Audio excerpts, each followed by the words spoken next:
Champion Sports Radio. Any rebroadcast, retransmission, or use of the audio stream, and any and all other use of the accounts of this broadcast without the direct written consent and permission of Champion Sports Radio is strictly prohibited. All rights are reserved by Champion Sports Radio and ChampionSportsRadio.com. This is a presentation of Champion Sports Radio, your home for championship broadcasts.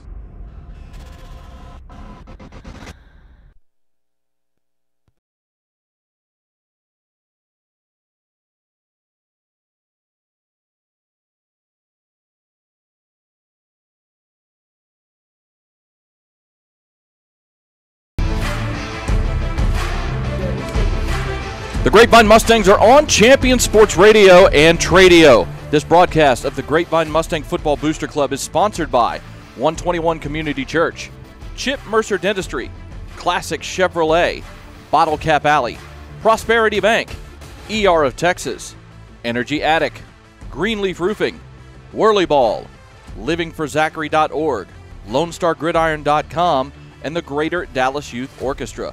Grapevine Mustangs football is a presentation of Champion Sports Radio and Tradio. On Twitter at Champion Sports, on Facebook at facebook.com/Champion Sports Radio, and on Instagram at Champion Sports Radio, and of course online anytime at ChampionSportsRadio.com. This is Mustang Friday Nights.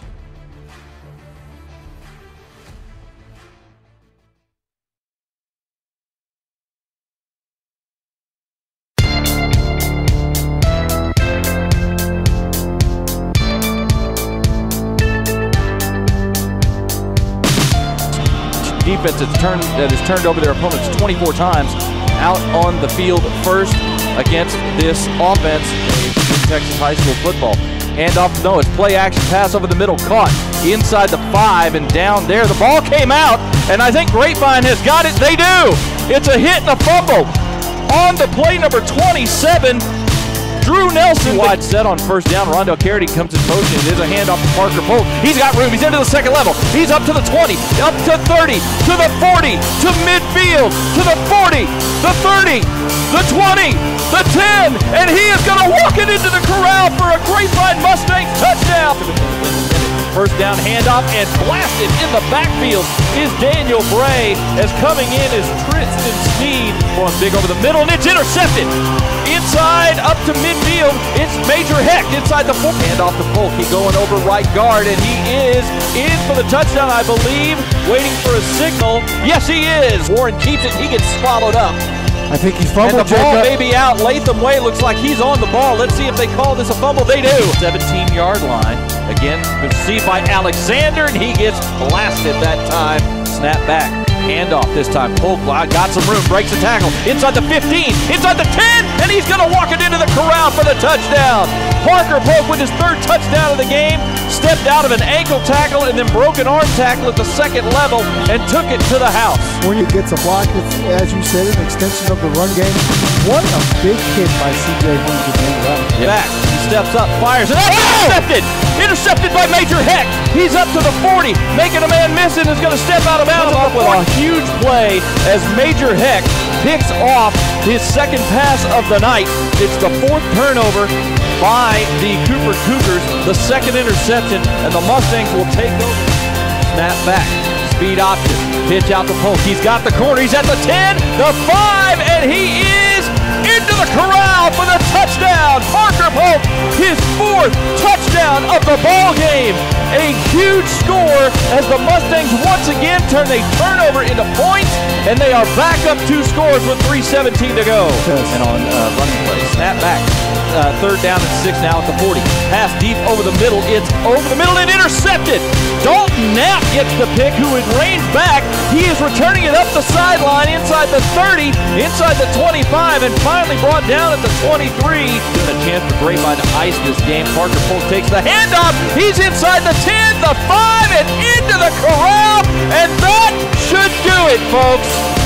Parker Polk with his 5th touchdown as Evan Baum takes the knee, and that will do it. The Grapevine Mustangs come into tonight.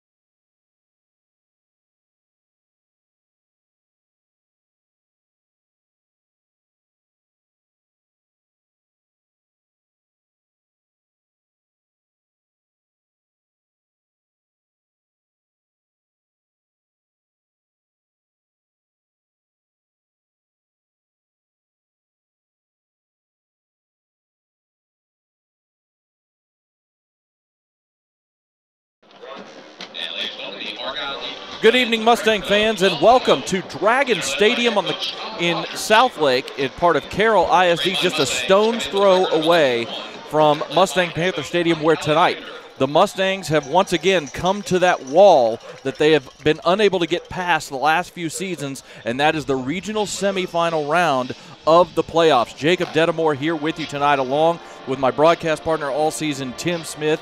And Tim, we were in this position last year out in Abilene when Grapevine played Lubbock Cooper. The year before, they were in the same position. The Mustangs were also against Lubbock Cooper. Tonight, it's a different opponent, but it's the same hill that they have not been able to climb and get over that hump.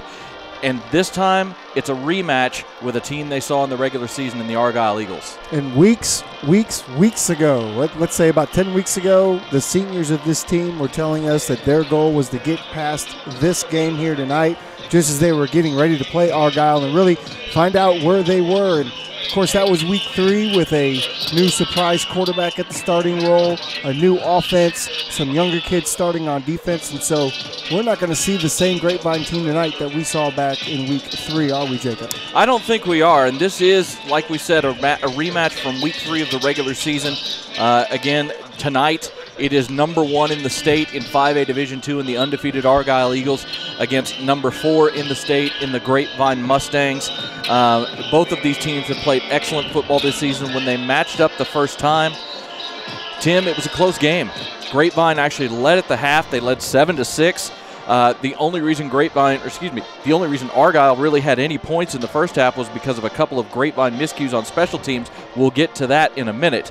But the Mustangs really played a great first half, but in the second half, this very talented, and we have to stress that, this very talented Argyle Eagle football team were able to get that patented run game that they are famous for going in the second half, and they took over the game on both sides of the line of scrimmage and controlled the second half, and in the fourth quarter ended up pulling away from Grapevine. You're right. Grapevine has found their steam as far as their defensive line, really their front 7 as the season has gone along, and they found out who's going to lead the way. Latham Way has over 70 tackles. He's clearly going to lead the way tonight and going to have to be a strong presence defensively, because that Argyle offensive line leaned on that defensive line to Grapevine in the second half of the first game that we saw. And then Grapevine's offense kind of stalled and wasn't able to really get a passing game going when they needed to. And we've seen that game evolve throughout the season with Evan Baum.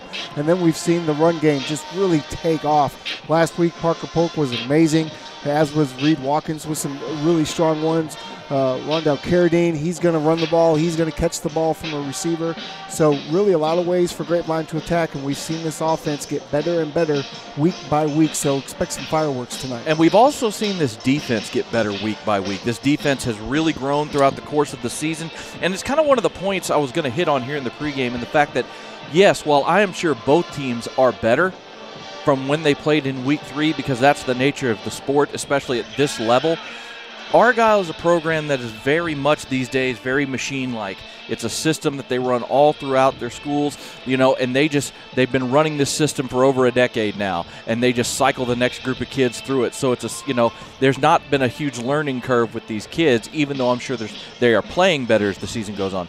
I think Grapevine tonight, what we may see, it's very probable that Grapevine has had a greater level of improvement coming into tonight than perhaps Argyle has. Well, they faced so much adversity in the beginning of the season, right? First you have a new coach, not a new coach to the program, but certainly a new offense coordinator that's going to take over and run a new style of offense. And then your quarterback that you're depending on, Colt Mercer, goes down in the spring, and Evan Baum has to step in as your starting quarterback, not expected to be that way. So you knew it was going to take him a little while to get to where he's become. But I'll tell you, Evan's become quite a quarterback and a great leader for this Grapevine team.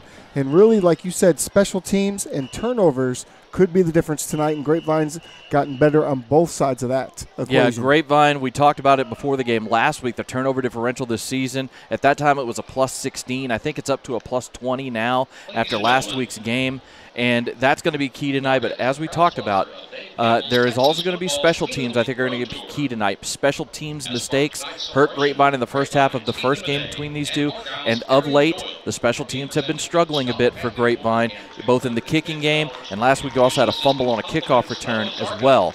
And I think the Grapevine special teams are going to need to step up tonight in order to get this win. Well, in the first game, it was a few punts that went awry, right? Because they tried a new punting system. And it was Leighton Towers' first game back as a punter, yes.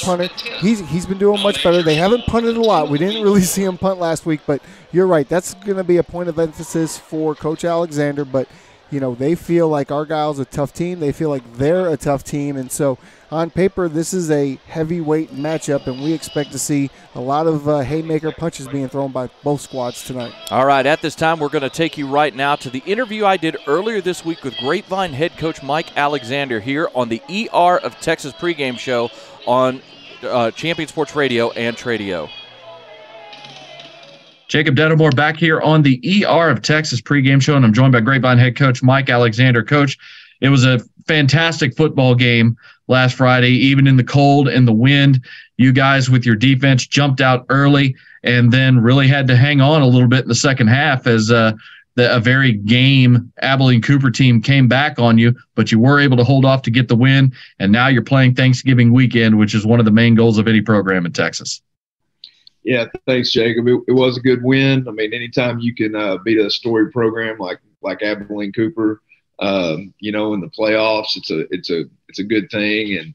And I was just really proud of our guys because that game, there was a point in the third quarter, after we'd missed a couple field goals, and I don't think we ever stumbled offensively really in the third quarter. We moved the ball and got down in field goal range and just didn't get points on the board, and then credit to Abilene Cooper for, taking advantage of that and going down and scoring 2 touchdowns there in the third quarter and got it real tight. And then we fumbled the dang kickoff. And but, man, our defense stepped up right there at that moment and got that big 4th down interception. And, everything else then allowed our offense, I guess, just to get back on track and go punch it in and take back control of the game. But, it was entertaining, I'm sure, for you guys. It definitely was. It was, at least from the broadcast booth perspective, it was a lot of fun to watch. It was one of those kind of games that really plays well for a broadcast, even if it makes a coach want to pull some of his hair out, at times. But, let's talk about your defense for a second. The turnovers they forced, your turnover differential this year has been phenomenal. And that is what happened again on Friday night against Cooper. It started obviously early in the first quarter and that very first turnover when they were moving the ball and he forced the fumble inside the 5, just huge momentum changing turnovers both in the first and the fourth quarter. What has been the big thing with your defense this year in turnovers? I think the style of defense that we're playing right now, being aggressive, Coach Antle, he takes chances and he brings pressure, and we don't always get to the quarterback to hit him, but I think many times because of the pressure that we're bringing, we're making quarterbacks uncomfortable. And then as far as just the fumbles go, man, that's just a credit to the guys for getting a lot of people around the football. I think our kids we've coached them to punch the ball out. We've coached them to second man there, try and strip it loose. And they're very aware when footballs are being held loosely, and when they are, our kids are pretty good about trying to take a chance and rip it out. And they have recently. Then, of course, on the offensive side of the ball, Parker Polk picked a really good time to probably have his best game of the season, as not only was he fantastic on the ground, but he was active in the passing game more than we've seen him at any time this season.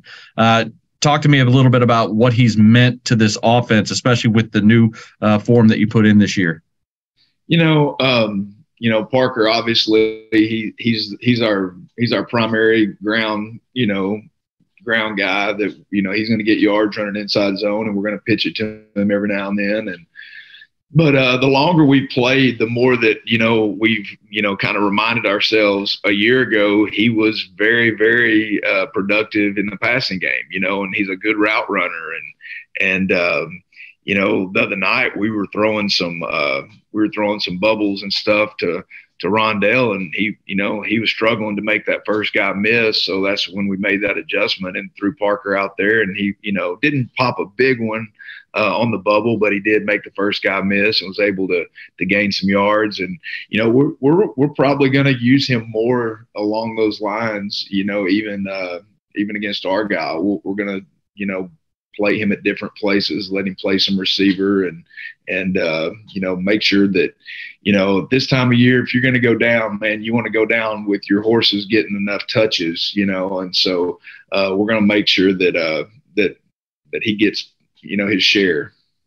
You do have, obviously, the matchup coming up here against Argyle. It's a matchup that I think a lot of Grapevine fans have been, looking towards, thinking that this was a very real possibility here in this regional semifinal round. What has been the message this week, especially considering how that first game went back in September, with you guys really outplaying them in many ways in the first half and having a small lead, but them coming back in the second half the way they did? Less about Argyle per se, and just more about we learned a lot that night, when we played them, and we've used that game to drive home coaching points throughout the year. I think, the Argyle game helped us finish well against Colleyville Heritage, because we went into Colleyville Heritage halftime up 1 point, similarly to Argyle, and we were able to come out and finish. We keep preaching that, the special teams is an important part. And we have been somewhat inconsistent at times this year in the special teams. And this is going to be huge this week. I think that for us to win this game, obviously we're going to have to play well offensively and defensively, but we're also going to need to play well in the special teams. And we're going to need to be able to take points when we can. We can't continue to miss these chip shot field goals that we have. I think the wind was a little bit of a factor last week when we were kicking that one direction into the wind. Kept pushing the ball just a little bit left, but we got to make an adjustment, and know what we're dealing with there. So, this game though, Jacob, it's huge that we played them already. I think we know what to expect. I'm really excited to watch our kids go out and make some corrections off, the first time we played them. Well, Coach, we always appreciate you taking the time, especially this week with the weird schedule and whatnot. Let me, and on behalf of my broadcast partner, Tim Smith, be the first to wish you and your family a happy Thanksgiving, and we're really looking forward to this matchup. All right. Appreciate it, Jacob. Thank you. That is Grapevine head coach Mike Alexander. We'll be back in just a minute with more of the ER Texas pregame show. You're watching Grapevine Mustangs football, presented by the Grapevine Mustang Football Booster Club on Champion Sports Radio and Tradio.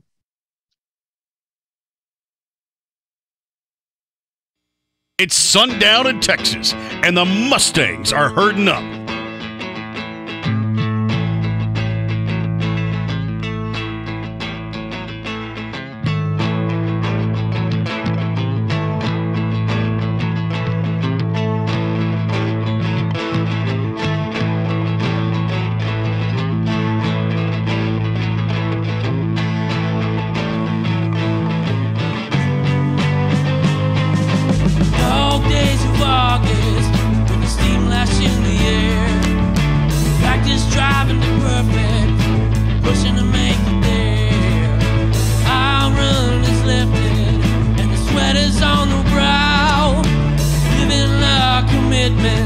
Friday nights show us how.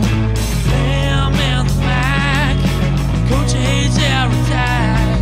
His bells and a band sound. Make these sacks on money down. Rustlers and cheerleaders, Billy's in fall. Sundown in Texas, this is Mustang football. Rustlers and cheerleaders, Billy's in fall. Sundown in Texas, this is Mustang football. Pre-game tailgates, Bobby Lou is in the air. Living our dreams through this Mustang DNA we share. Game day clocks and whistles ready at the go. No question about it, cause it's football, you know. Bam and the Mac, Coach A's air attack. There's bells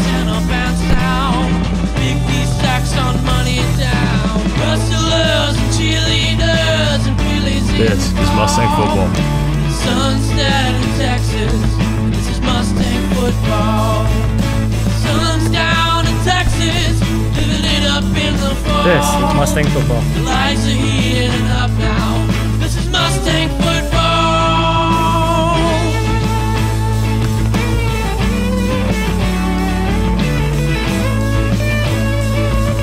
Mustang Nation, let's ride!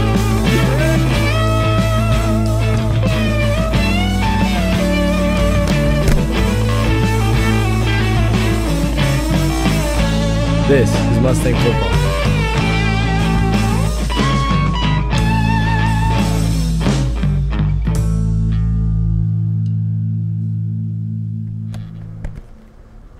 This is Mustang football.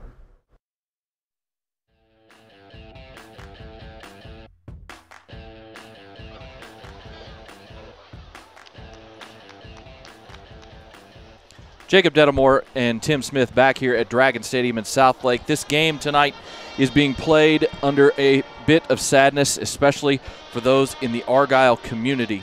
As last Friday night, after Argyle's playoff win over Wichita Falls Rider, assistant baseball coach and assistant football coach and teacher Steve Stinson suffered a medical emergency and ended up passing away at the age of 62.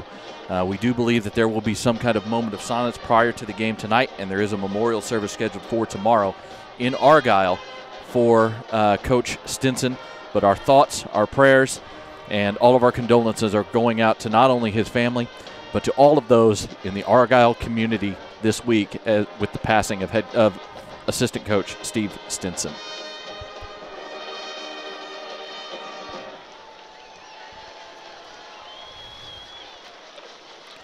And now, ladies and gentlemen, as we get ready for this matchup here tonight, between the rematch, I should say, between the Argyle Eagles and the Grapevine Mustangs, Tim, let's harken back a little bit to that first game in Week 3. The Mustangs came into that game, they came out firing pretty good cylinders. They really did a great job shutting down the Argyle offensive attack. And we talked about a little bit of the special teams issues, especially in the punt game that we don't think we'll see tonight. But it was those two special teams mistakes that kept Argyle in that game in the first half and set up the only 6 points they scored. And this week, you know, I think there's a game plan there for Grapevine to follow as they come into tonight. I'm sure it's been a point of emphasis all week. I think that's the only game Grapevine lost the turnover battle in, and so we know that they haven't lost that battle very often throughout the year. Last week, 5 turnovers in that playoff game, 4 touchdowns, 1 field goal coming from those turnovers. So tonight you look for a lot of the same thing. This defense has really gelled throughout the year. They show a lot of different looks. They come with a lot of different blitzes. Hunter Lasher has been really coming off the edge and has been a big part of this defense from that blitz perspective. And then Carradine as well. We've seen C.J. Holmes coming all the way from the corner spot, so they're going to blitz from a lot of different areas and really keep this Argyle offense off balance if they can. Now both teams try to come at things, they try to have the same goal but come at it in different ways. This Argyle program runs the old Art Briles Baylor system of they want to spread you out to try and run the ball. As you can see, or as we have up on a graphic here, the Argyle team has averaging about 253 yards rushing per game. They do pass the ball more than Grapevine does. Their efficiency with the pass, though, has not been great, whereas Grapevine this year, when they want to throw the ball, they've been very efficient at it. Yeah, I mean, on paper, these two teams are very, very similar, but you're right. When you watch the game, they're going to look different, but they're trying to get the same thing accomplished both on the ground, and then when they do throw the ball, they try to be very deliberate when they do throw. I think that Evan Baum has been so efficient when throwing the ball, particularly off the play action, right down the seam, down the middle. It's when he gets those safeties up. So for Argyle, where are your safeties going to be? Are they going to start off deep? Or are they going to come up kind of short so they can stop the run?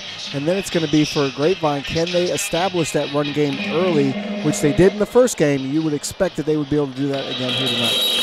And for the Mustangs, what's going to be a challenge for them, just like it was in Week 3, this Argyle football team, this program, as I mentioned in the first segment, is a bit of a machine. They are, make no mistake about it, very talented, especially up front on both sides of the ball. They have 2 Division I commits on each side of the line of scrimmage. They're on the offensive line, starting left tackle Wes Tucker is a Baylor commit. Their starting center, Jason Crowder, is going to be heading to Stephen F. Austin. On the defensive side of the ball, up front, Michael Madry is a Boise State commit.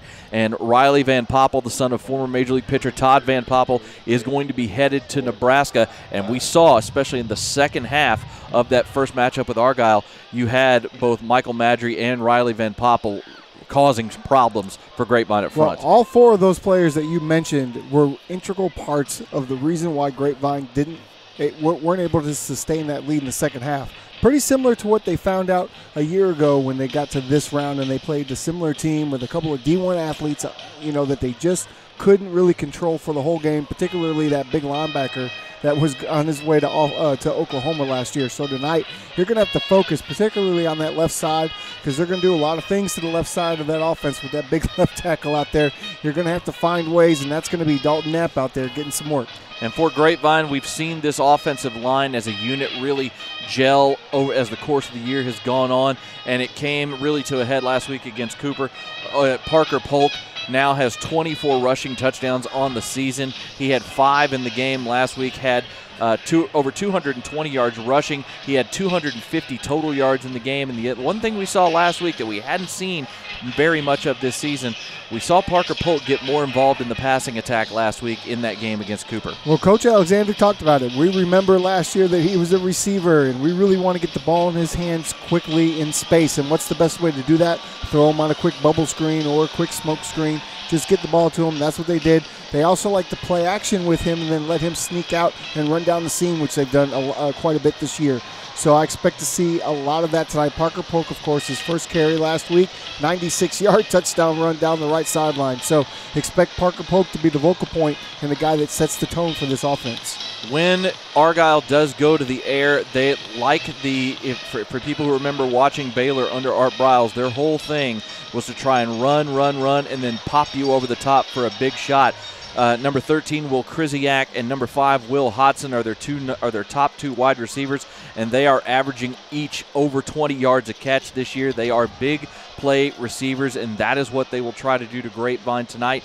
But the Grapevine secondary has been up to the task, especially over the last few weeks of the season. Well, C.J. Holmes has become what I like to call a shutdown corner. Teams don't really attack him very often. If they do, they try to attack him more when he's in a zone. But his man coverage has been outstanding. So to me, it's going to be Redmond Webb, number 8. He's going to have to stand up tall tonight. We've seen him get attacked a little bit. We've also seen him make some huge plays. And then the difference is going to be at that freak spot with Hunter Lasher because he drops back into coverage. He blitzes from the corner spot. So he's kind of all over the field. If he's having a good game like he did last week, that certainly helps control that secondary.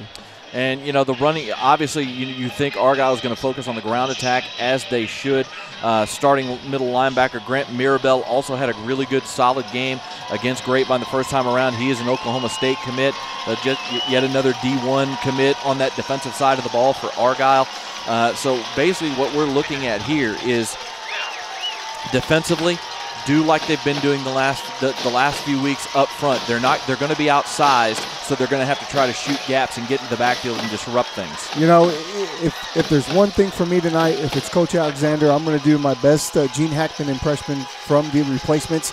Grab everyone on my defense and say, "Give me the ball, give me the ball," because that's what they do so well. If they can win that turnover battle tonight and play solid defense, you know what? Don't worry about who's on the other side. Don't worry about who's going D1 because tonight you're all on the same field. You all put your pants on the same way, one leg at a time, and tonight you have a chance to dominate. The teams are about to come onto the field. They're going to take it down a little bit to the PA and out to the PA and the crowd sound so you can hear a little bit of the Friday night lights action of Texas high school football in the playoffs.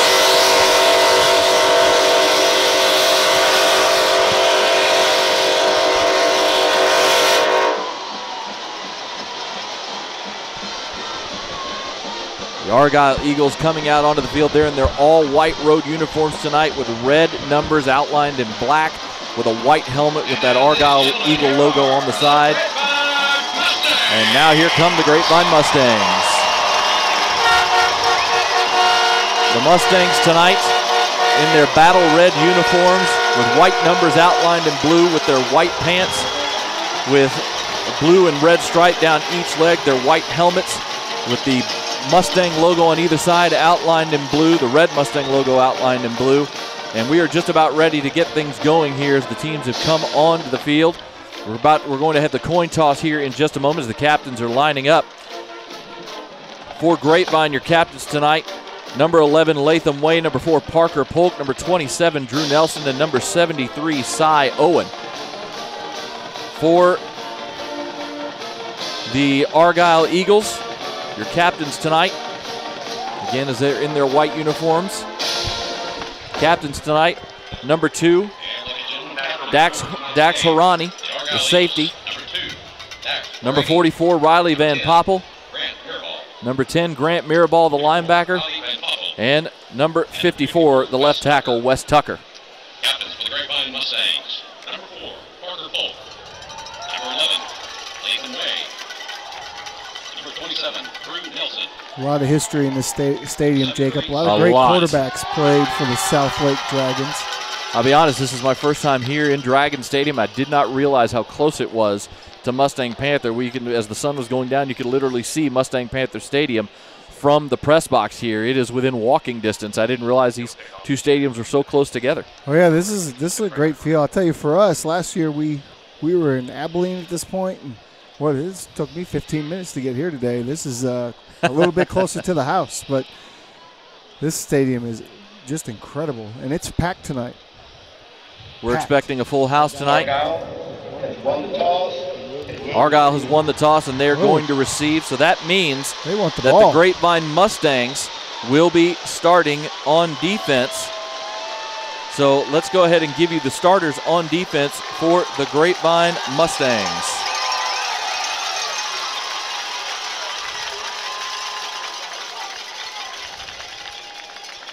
Dalton Knapp, outside linebacker. Clayton Towery, athlete. Ladies and gentlemen, Ty Hohenberger, D-line. Argyle ISD lost 11 Tristan Sneed, outside linebacker. Latham Way, linebacker. Coach Stinson served in Tyler Mears, linebacker. 40 years and had a great impact on Redmond Webb, defensive back. during his career. Hunter Lasher. His incredible work ethic and caring nature left a lasting legacy. Celebration of life for Coach Stinson will be held at 2 p.m. Saturday at Cross Timbers Church in Argyle. And now would you please join us as we observe a moment of silence to honor Coach Stinson and continue to keep his family and friends in your prayers.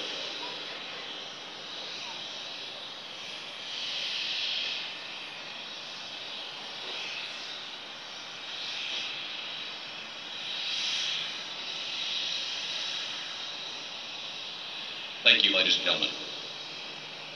And now we ask that you please stand and face our nation's flag as we honor America with the playing of our national anthem. Redmond Webb, defensive back. By the Mustang Band. Hunter Lasher, safety.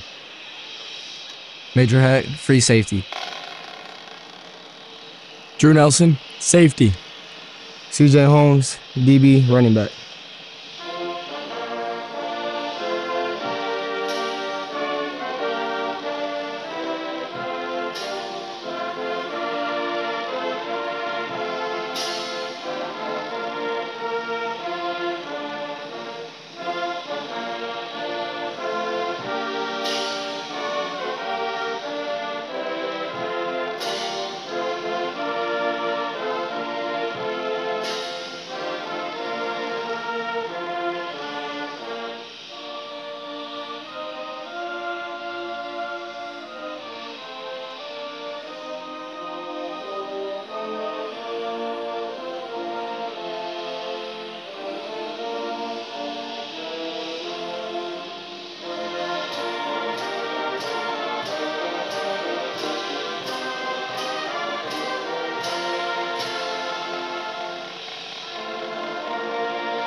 Excellent job by the Grapevine Mustang Marching Band on the national anthem.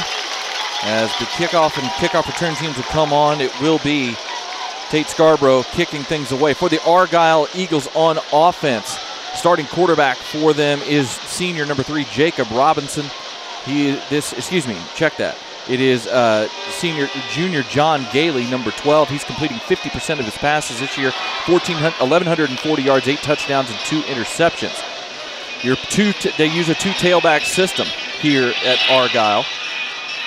The lead rusher is number 11, senior R.J. Bennell, 6'1", 195-pound senior, 1,302 yards rushing with 17 touchdowns, 7.4 yards a carry. He'll be spelled by senior Landon Ferris, number 20, 5'7", 175-pound senior, 1,009 yards rushing this season, 6.7 yards per carry with 12 touchdowns. Your starting wide receivers, at one wide receiver, number 6, junior Lane Stewart, 6'1", 180 pounds. At the other wide receiver, number 13, Will Krzyzak, 6'2", 175-pound sophomore. In the slot, number 9, Wayne Pritz, 6'7", 195-pound senior. You will see lots of Will Hodson tonight as well, number 5, a 6'2", 185-pound junior. Up front, we talked about the Baylor commit, left tackle Wes Tucker, 6'5", 275-pound senior. At left guard, number 65, Noah Weeks, 6'7", 270-pound senior. Jason Crowder, the Stephen F. Austin commit, at number 55, 6'3", 285-pound senior. Right guard, Thor Johansson, 6'3", 285-pound junior. And at right tackle, number 64, Weston Cheney, the 6'5", 260-pound sophomore. And the starting tight end, number 87, Hunter McFall, 6'3", 225-pound junior. That is your starting offense for the Argyle Eagles, 12-0 on the season, coming in number 1 in the state in 5A Division II, and we are just about ready to get underway here. We're having a bit of a delay as we're waiting for the scoreboard clock to get reset right now. It's kind of stuck on, and looks like they're going to keep the time on the field for the moment. As they get things reset, we're going to get ready to get things going here. The winner of this game will take on the winner between Cantonillo, who Grapevine saw last year, and Abilene Wiley, who are playing this weekend. We're just about ready to get underway. Tate Scarborough. Check that. It is Hunter Rhodes who's going to kick things off tonight.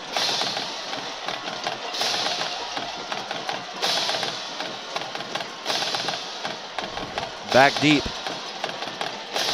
are number 19, Jaquan Felton, and number 8, Lane Stewart for Argyle to return this kickoff, and we're still waiting. Looks like they're going to try and give him a chance to get this clock reset.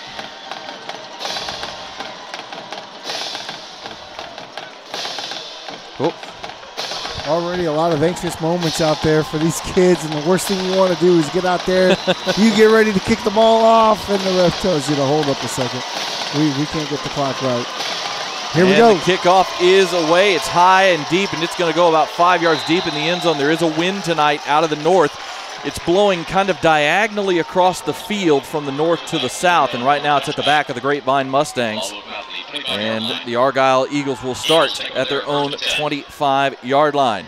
While there's a big scoreboard out here in the south end zone, there's not one like we saw last week to block the wind. Nope, not tonight.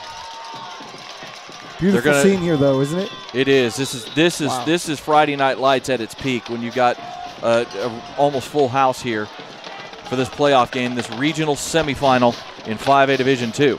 1st and 10 for the Eagles. Receiver goes in motion, snap back, handoff up the middle on 1st down. Pile moves forward about 4 or 5 yards. Latham Way makes the tackle as Landon Ferris gets the first carry of the ball game. The gain of 5 out to the 30. And this is the other thing that Argyle does. They run tempo. They're going to go quick tonight. Again, receiver in motion, snap back, little bubble screen out to the far side, and it's caught up past the 30, out past the 40, the 45, and near midfield before finally being brought down. That was number 9, Wayne Pritz, the 6'7", 195-pound senior. He gets a gain of 19 all the way out to the 49-yard line.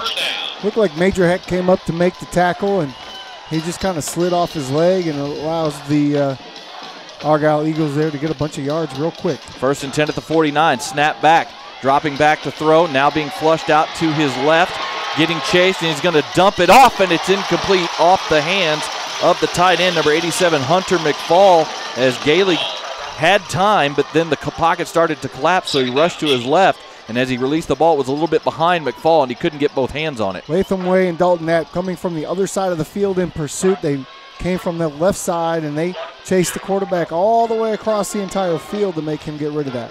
2nd and 10 now at the 49-yard line. Snap back, handoff up the middle this time, and right at the line of scrimmage, Drew Nelson coming in on the blitz, drops Landon Ferris for no gain, maybe even a loss of a yard. We'll see where they mark it. Looks like they're going to give him forward progress back to the line of scrimmage, makes it 3rd and 10. Drew Nelson oftentimes is the one that's going to set the tone for this secondary. He's the one that's going to come up and give you a wallop, and he does right there. Great job. Twins left. Now they're going to change the formation, and Pritz is going to move to the right side. So 2 receivers on the far side, the right side. Now Pritz comes back in motion to the near side of the field. Snap back on 3rd and 10. Dropping back, pass over the middle. Pass is caught for a first down, just inside the 40 that time, as making the grab was the tight end, McFall. A gain of 12 and a first down, and here comes that tempo when Argyle gets ahead of the chains. They caused them to go to man-to-man. Grapevine, Latham Way. He's not really a cover linebacker, and he was stuck in man-to-man coverage on the tight end. Pritz comes in motion this time from the far side of the field out of the twin set. Snap back handoff on first down. Not much room this time, maybe a yard at most for Landon Ferris, who is getting the first series tonight. He's not, again, R.J. Bunnell is the leading rusher on this team, but the two are interchangeable and get used quite a bit. 2nd and 9 at the Grapevine 38 as Grapevine changes out personnel, and because Argyle switched, the umpire's letting Grapevine get their switch in. Twins to the far side, receiver coming in motion from the far side to the near side of the field. Snap back, handoff again to Ferris on 2nd down. He tries to get to the edge and just doesn't get much. He's going to get maybe 2 yards down to the 36-yard line as Latham Way was in on the tackle along with Dalton Knapp. And that sets up a 3rd and 7 after the gain of 2. Drew Nelson gets in there first. He kind of cuts through the mess of blockers and he slows down the running back. Doesn't make the tackle, but certainly slowed everything down for his buddies to show up and rally on the tackle. 3rd and 7 at the Grapevine 36. Receiver comes in motion. Kriziak sets up a trips on the near side of the field now. No receiver on the far side. Ferris to the left side of the quarterback, Gailey. Snap back on 3rd down. Play action. Gailey gets rid of the ball. Deep shot down the field, and it is caught. Out of bounds at around the 10-yard line. We'll see where they mark it. Number 6, Lane Stewart ran a corner route from the inside slot and caught the ball and stepped out of bounds at the 11, 1st and 10 for Argyle. Simply can't throw the ball better than that. He had defenders right in his face. He took a shot to the chest after he let the ball go. A perfect teardrop throw right in the corner. Great job by John Gailey. Couldn't have done it better. Receiver coming in motion. Snap back. Handoff on 1st down and blasted behind the line of scrimmage is Ferris. As coming in to make the hit is Vili Motamanu, number 97, and number 19, Leighton Towery, as they drop Landon Ferris. Looks like they're going to give him forward progress to the line of scrimmage, so no gain on 1st down. Yeah, that's that aggressive style of Grapevine defense we're used to seeing, the big stop right away. 2nd and 10 now at the 11. Snap back. It's a handoff up the middle to Ferris. He's inside the 5, and he's into the end zone for the touchdown. So the Argyle Eagles on a little delayed handoff that time strike first, and they take a 6-0 lead. Yeah, a couple pancake blocks on that one. Leighton Towery was on the bottom of one of those, and Grapevine's just going to have to figure out how to really get around that line of scrimmage and fill in the gaps that are being created by this Argyle offensive line. Extra point team is on. Carter Buxton with the kick, and it's blocked. It's rolling on the ground. It's been picked up, and Grapevine's on the run.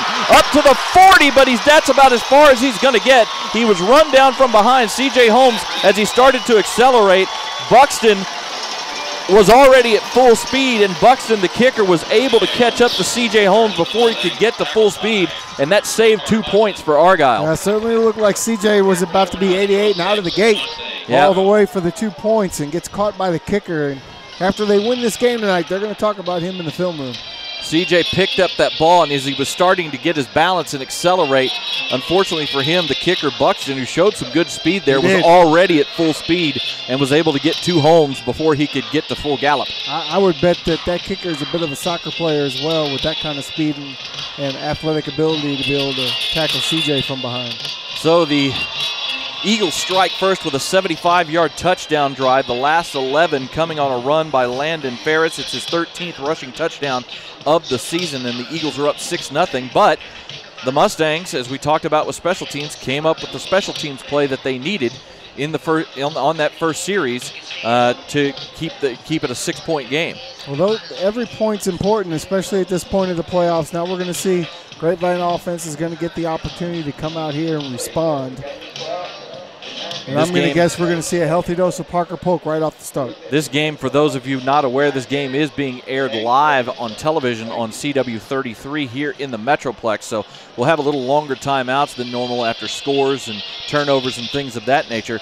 And also right now they're still trying to get this clock down and reset. Like they haven't even put the score on the scoreboard yet. No, it says there's 2:52 left in the first. We know that's not correct. Yeah, that's not correct. The game just started. And it's 6-0 Grapevine. So. Well, it is not 6-0 Grapevine. I mean 6-0 Argyle. Sorry, wishful thinking on my part. My bad. Wishful thinking. We're stealing points. Let's go ahead and give you let's go ahead right now and to give you the starters as we wait to come back. Let's give you the starters for the Grapevine offense.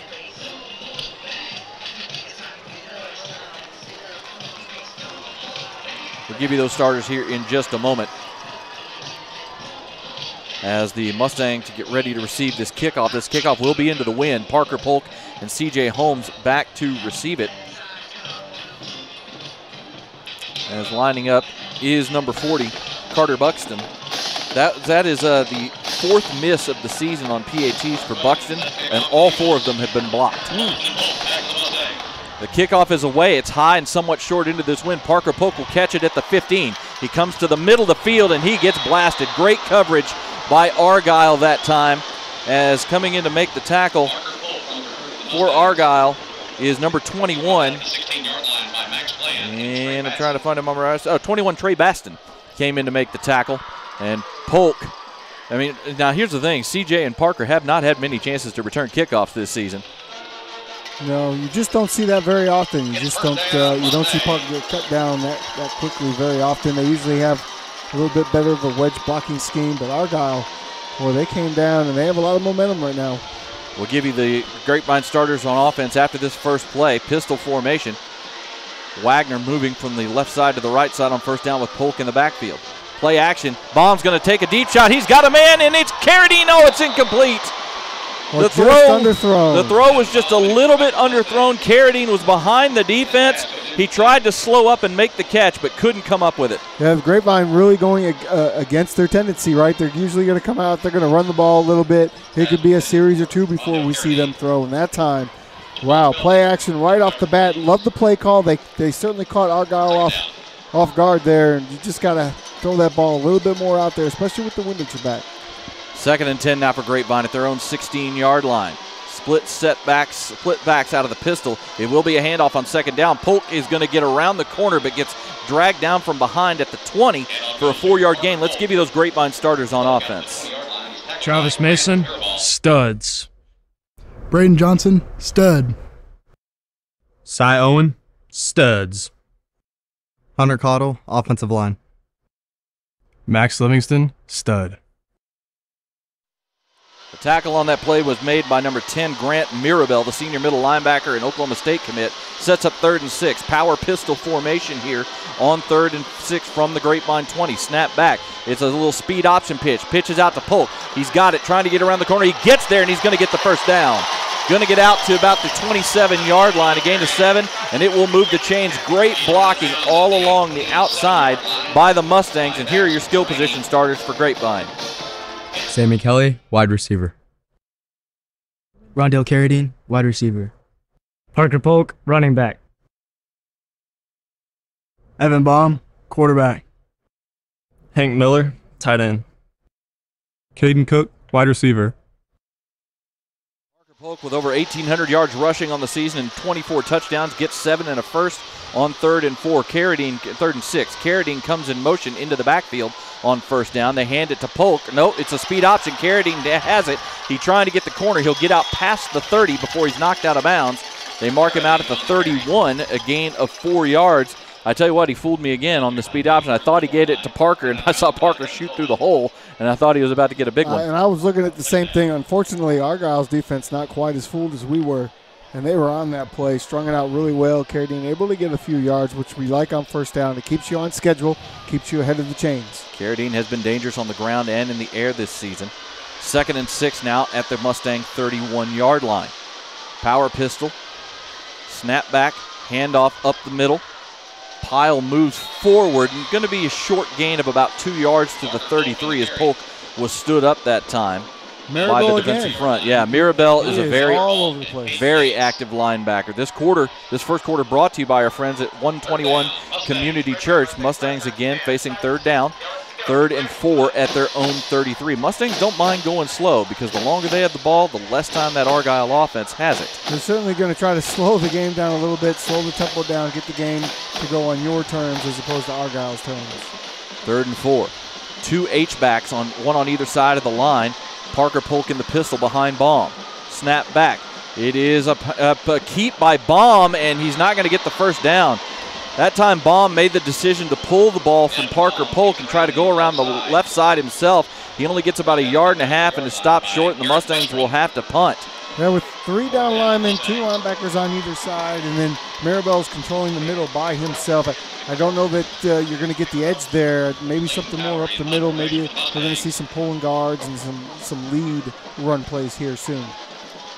So the Mustangs will punt. Leighton Towery will take it, and he will punt this. Kind of a sideways punt spinning, and it's going to bounce out of bounds just inside the 40 of Argyle. Not the best effort by Leighton Towery that time, as it ends up only being about a 26-yard punt. Yeah, and you would expect a little bit of a deeper punt. We've seen him be able to really boom the ball throughout the year. You got the wind at your back, but right now things aren't going for the script as Grapevine would have liked, so the defense is going to have to come out and really switch something up here and change the momentum of this game. Yeah, and on that 3rd down play, that's one of those, Baum is obviously reading the defenders in front of him, but I think that's one, if I was him, I probably would have gone ahead and handed that one to Parker and let him see if he could get that edge and get the first down himself. Yeah, right now Argyle's defense, their safeties are rather deep. They're worried about the pass, so you would think that they're going to start to be able to chew up some yards, but that defensive line from Argyle does a heck of a job of playing assignment football. And then, of course, those 2 outside linebackers, they can be used as rushers because Mirabel can go sideline to sideline, and he brings a lot of range to that middle linebacker spot. We're going to take a quick break. We'll be back here in just a moment as they're in a TV timeout right now. This is Grapevine Mustangs football on Champion Sports Radio and Tradio. Place for everything. As you'll see, projections for the next quarter are: he shoots, he scores, 2 points for team middle management. The office is not one of them. Jack, can I see you in my office? No pouting, it's your ball. Let's see what you got. But Whirly Ball is. For corporate events, team building, and private parties, Whirly Ball in Hearst and Plano is electric fun. Test your skills on the arcade games. Zip around in your Whirly Bug for a Whirly Ball competition. Or play the most affordable laser tag in the city. We're back on 1st down. It's a handoff up the middle and all kinds of running room into Grapevine territory down to the 44-yard line as the first carry and appearance of the ball game by number 11, R.J. Bunnell, turns into a big gainer of 15 yards and a 1st down. Hunter last year might have saved the touchdown there as he grabbed him by the ankles and was able to make that tackle. Snap back tempo coming. This time Bunnell gets blasted right at the line of scrimmage as Drew Nelson was up there coming around the edge and stopped Bunnell for no gain. Drew Nelson came to play tonight. That's the 2nd time he's been able to create a game-changing play in the backfield. 2nd and 10 now at the Mustang 45-yard line. Argyle leading 6-0 here in the 1st quarter. Snap back, handoff to Bunnell, trying to get around the edge. He does get there, breaking tackles, and he's going to get close to the 1st down, but we do have a flag now, or do we? I'm trying to see if that was a flag. I don't see one down. That's just going to be a 1st down carry. Okay, there is one. We do have a flag down on the far side of the field around the point of attack, so this may be coming back. Nope. And it goes against Grapevine, yeah. And there was about 4 missed tackles on that particular play. Grapevine's going to have to get that tackling in shape. They're a very good tackling team, but so far to here tonight, it's not showing up on the field. 10-yard run and an tack on 15 more for the personal foul penalty. 1st and 10 for Argyle at the Grapevine 20, already up 6-0 in this ball game. Bunnell showing great power on that last run, the 6'1", 195-pound senior. Snap back, Bunnell takes it again, but the whistles blow as I don't see flags. I think there may have been a timeout. I believe that is the case. We did have a timeout for Argyle. Argyle calls a 1st timeout. So we'll go ahead and take it with them. Not really sure how much time's left in the first quarter, as the clock is still malfunctioning here at Dragon Stadium, but we are in timeout. We will take a break with them. We'll be back in just a moment. This is Grapevine Mustangs football on Champion Sports Radio and Tradio. You feel your home is too humid and slightly musty? Do you have that room or side of the house you don't use because it's too hot or too cold? Do you have family members struggling with health issues or allergies? Then contact Energy Attic and transform your living spaces by transforming your attic. Energy Attic uses a 3-part energy reduction system to make your home or office as comfortable and energy efficient as possible, saving you money, reducing your carbon footprint, and improving indoor air quality. Who doesn't want to save money, breathe cleaner air, and sleep better? Energy Attic helps improve your home climate control, reduces those cold and hot pockets, makes it more comfortable throughout, and saves you up to 40% on your energy bill. It's fast and easy to schedule your free Energy Attic audit. Simply visit energyattic.com and fill out the form. Virtual appointments are available as well. Now is the time to get your project started, so let Energy Attic show you how much you can love the comfort of your home. energyattic.com. Attic solutions to transform your life. This broadcast is under the direction and Back here at Dragon Stadium, first down handoff after the timeout. Only a 2-yard gain that time. There's not much room over the right side for R.J. Bunnell. And that'll make it 2nd and 8 now at the Mustang 18-yard line as the Mustangs trying to keep this Argyle offense out of the end zone. 2nd and 8 now. Tempo. Here's Bunnell again on the handoff. Trying again. They'll go over right guard. Gets hit right at the line of scrimmage. Maybe gets a yard out of that, as that time Latham Way was in on that tackle along with Devin Thomas and Ty Hohenberger. Point of attack has been pretty good for the Grapevine defense. It's the tackling that's been the issue. 2 plays in a row, tackling not an issue for them. 3rd and 7 for the Eagles at the Grapevine 17 here in the latter stages of the first quarter. Receiver comes in motion, trips left now, play action, quarterback hit as he throws, and that ball up, nobody could even find it. Pass falls incomplete. He was trying that time to find number 9, Wayne Pritz, the big 6'7" receiver, but Pritz, by the time when he turned around, the ball was already in the air, and he just never could find it. Yeah, I mean, I actually think that was a pretty good ball with the amount of pressure that was on him at that particular moment. And he had to get rid of it. Didn't look up, didn't see the ball, never had a chance to make a play there. So great defense. Carter Buxton on for a 34-yard field goal attempt. His long this season is 40 yards, but he's only 6 of 11. Snap is down. The kick is up. It's on the way, and it is good. So 34-yard field goal from Buxton makes this a 9-0 Argyle lead, as the Mustangs now are down by 2 scores. We'll take a quick break. When we come back, we'll have the kickoff for you. You are watching Grapevine Mustangs football on Champion Sports Radio and Tradio. Living in North Texas provides all of us with an amazing quality of life, including an affordable cost of living, outstanding schools, unbelievable cultural opportunities, and the best sports around. But we also have to put up with severe storms. Hi folks, Champion Sports Radio President and Founder Thomas Lee here to tell you when a hail or windstorm comes through your neighborhood, do what we did and call Greenleaf Roofing. Greenleaf Roofing is a fully insured, locally owned and operated company built on the values of amazing craftsmanship, affordable options, and innovative solutions. And they are proud that those values still stand as a foundation for their business today. And did I mention Greenleaf Roofing has 24-hour emergency service available? It's nice to know Greenleaf Roofing will be there in a hurry if you need them. After the first experience, I became a customer for life and have used them on 3 different homes. Homeowners in the DFW, listen up. Have you ever considered... Stay up on all the latest news about the team. Back here at Dragon Stadium, as the Grapevine Mustangs now trail by a score of 9-0. Kickoff is away. It's a line drive kick this time. It's going to bounce and get past Parker Polk. He's going to pick it up at the 3 and get what he can. He's up to about the 14, 15-yard line before he gets hit and knocked off his feet. That time the wind kind of knocked that kick down, and Polk couldn't get up to it before it hit the ground, and then it took a weird spin. Yeah, that's just unfortunate because you have to take your eye off the defense. You don't know who's coming where. You get your eyes up, and there's just Argyle players everywhere. Parker did what he could to make the best of it and not get him stuck down here inside the 10. So second time in a row, they're going to start inside their own 20. Starting at the 15-yard line, 1st and 10, Mustangs down 9-0 to the Argyle Eagles. Power pistol formation on first down. Now Wagner moves up as an H-back on the left side. Snap back, play action on first down. Bomb steps up into the pocket, fires. The pass is almost intercepted.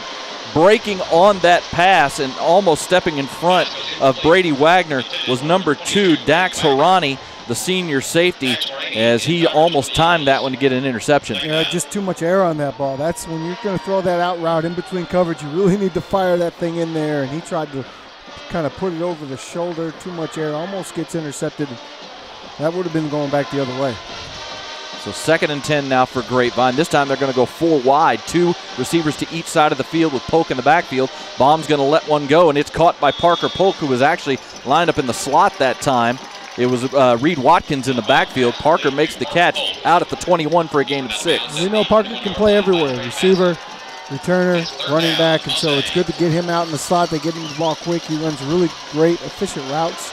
That time, some fire, some smoke coming from the ball when Evan Baum put it out there. 3rd and 4. Now the Mustangs will go back into the power pistol with Polk and Watkins in the backfield. Excuse me, that's Polk and Carradine, I believe, in the backfield, along with Wagner. They're going to go speed option this time. Carradine gets the pitch, and he's going to get dragged down from behind by the jersey. I don't see a flag come out. I thought there would have been a horse collar tackle there. But Rondell Carradine is down, and he is slow to get up. He takes his helmet off as he is hurt on that play.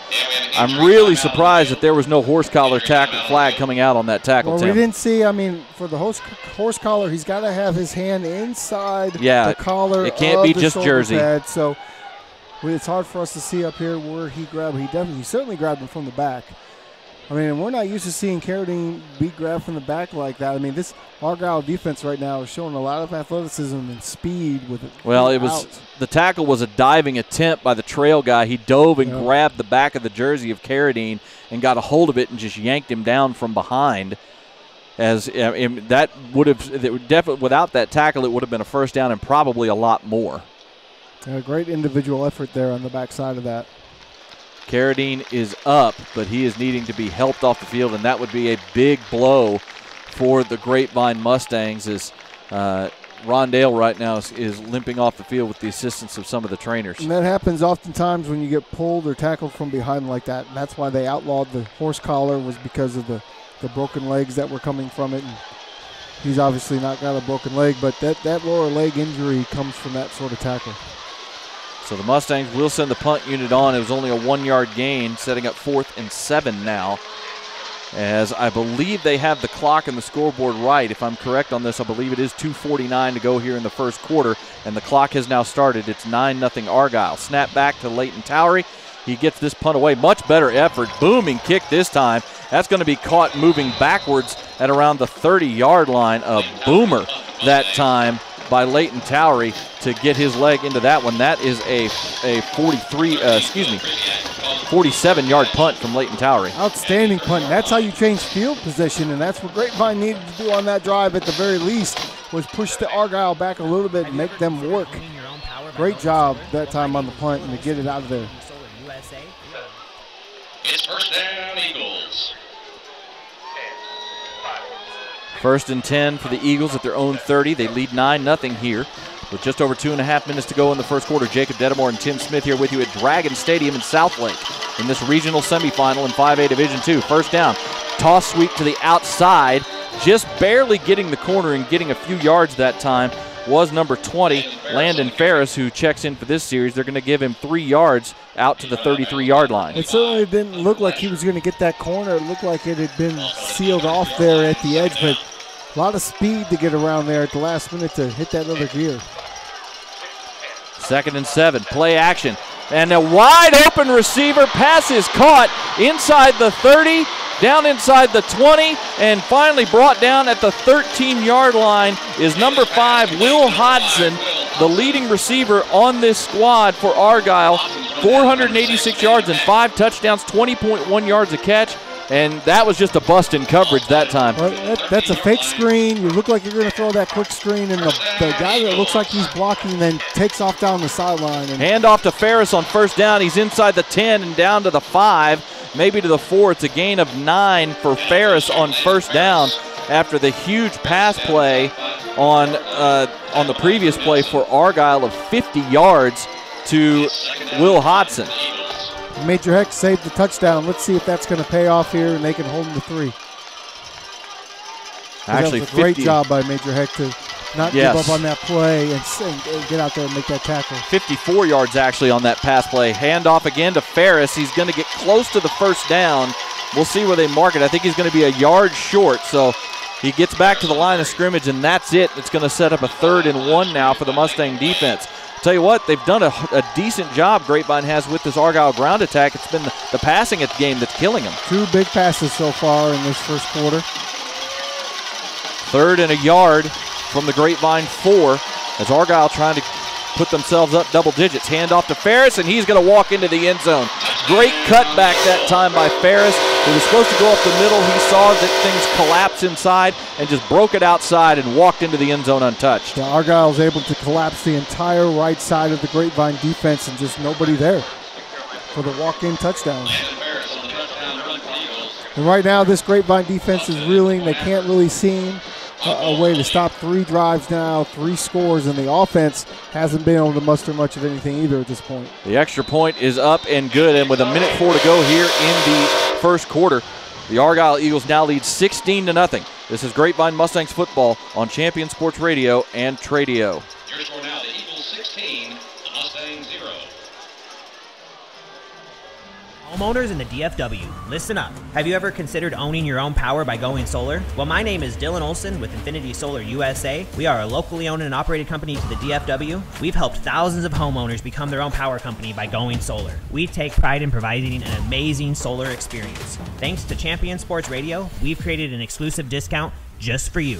To get a free solar savings report, go ahead and give us a call at 469-868-4164. Infinity Solar USA.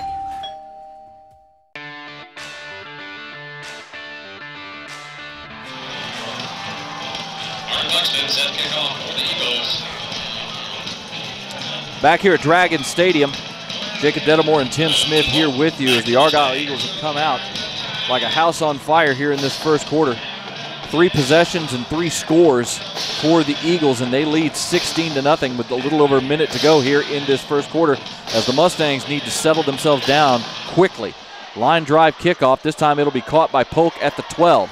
Right up the middle, up to the 25 and out to about the 28, 29-yard line before he stops. So it'll be the best starting field position of the game for the Mustangs as they'll start at their own 29-yard line after the 16-yard return. Once again, excellent coverage by that Argyle kickoff team. I'll tell you, they look every bit the part of the #1 team in the state in their class right now. They had a real struggle last Friday night against Wichita Falls Riders, squeaking by with a 7-0 win, but I was told by their broadcast team that they had a big bout of food poisoning going through the team last Friday, and it really hampered them in the game.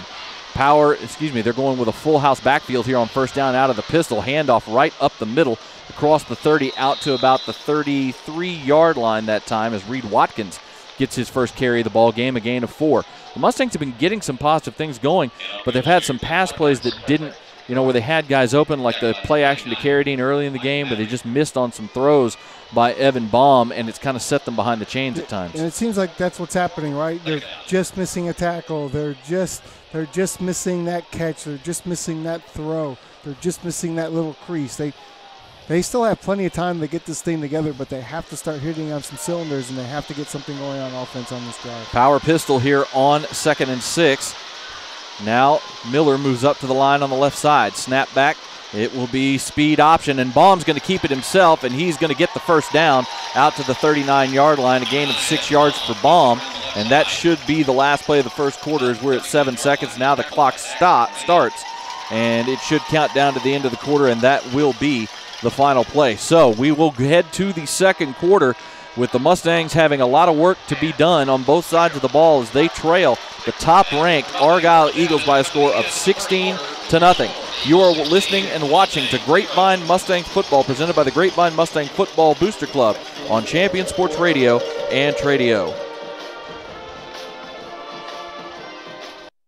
Stay up on all the latest news about the teams you care about and know when your favorite games are on the air thanks to Champion Sports Radio social media. Follow us on Twitter at Champion Sports, like our Facebook page at facebook.com/championsportsradio, or look for us on Instagram at Champion Sports Radio. Tell us why your team will win this week. Share when your favorite athlete is named Player of the Week, or brag about what your school alumni are up to now. That's on Twitter at Champion Sports, facebook.com/Champion Sports Radio, and on Instagram at Champion Sports Radio. Your home for championship social media. Hey everybody, this is Chris Daly from LoneStarGridiron.com, the authority on Texas high school football. Quick question, did you play Texas high school football? If you did, it doesn't matter what school, it doesn't matter what year, we want to honor you at Lone Star Gridiron. Go over to LoneStarGridiron.com/brotherhood and sign up. It's absolutely free, and we can honor you for the part you played in the greatest sport in the greatest state.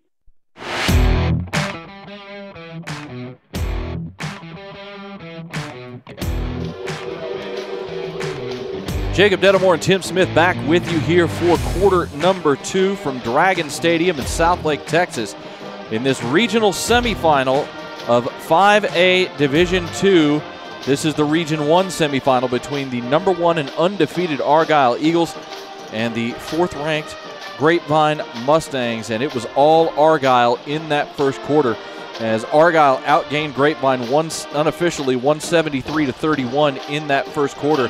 And it was the passing game, play action, and a little bit of fakes here and there that really had Grapevine reeling as John Gailey went 4 of 6 in that first quarter for 112 yards and set up his running attack. John Gailey has been outstanding. In fact, I think the one throw he had that was incomplete wasn't even his fault. The receiver just wasn't able to track the ball. He's getting the ball out while getting hit.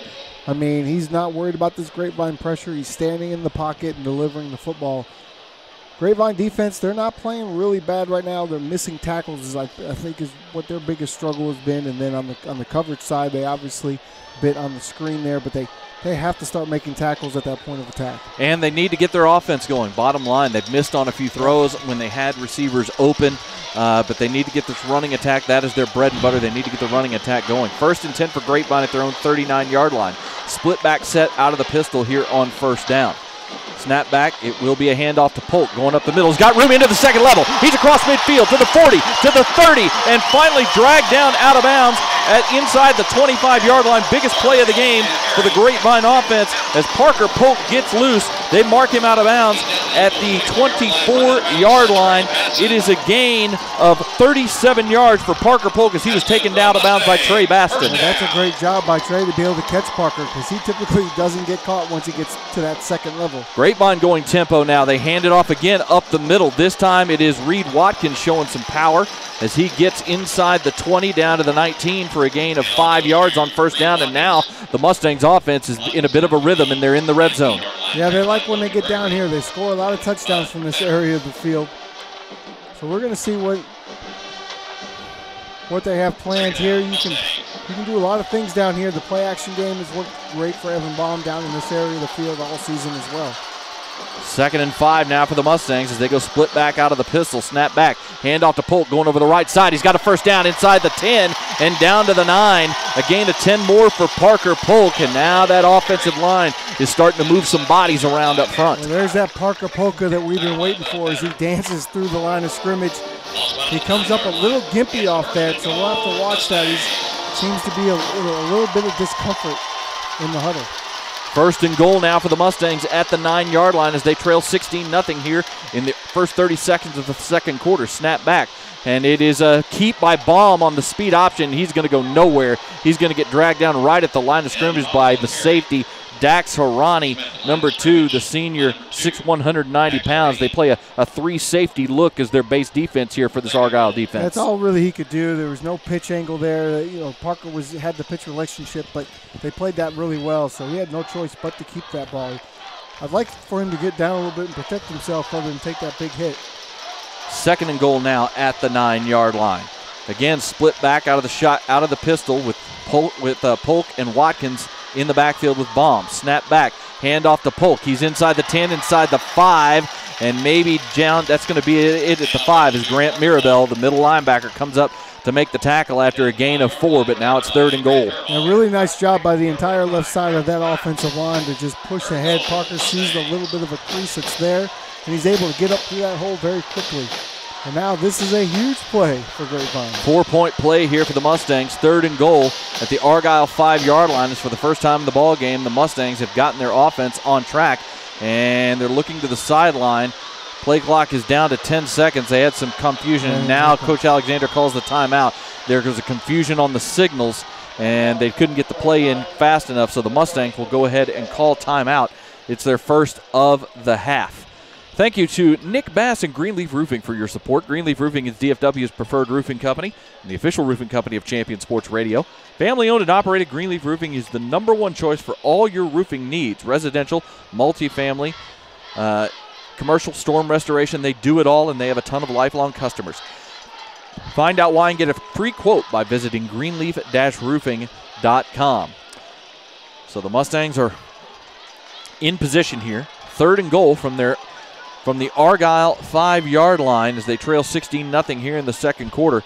And this is one of those situations where, we don't know and we're looking down at the sideline right now, and I see Rondell Carradine on crutches already. So not sure what happened to him, but he doesn't have a helmet with him. He is walking around the sideline on crutches already. So it is very likely that Rondell Carradine is already done for the night, and that is a major loss for this Grapevine offense. That's a huge loss. That takes away the speed burner, the difference maker from that standpoint. He went right into the tent when he came off and comes out of the tent with crutches, so that's certainly not a good sign for the Grapevine offense. Rondell Carradine had moved into where he was the leading receiver on this team with 20 catches for 337 yards and a touchdown, but when you combine that with his rushing numbers, he was #2 on the team in total yards on offense and accounted for 8 touchdowns this season.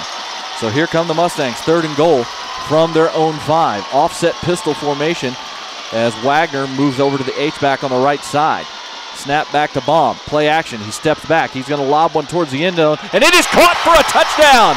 Brady Wagner goes up and high points the ball and brings it down in the end zone for a Mustang touchdown.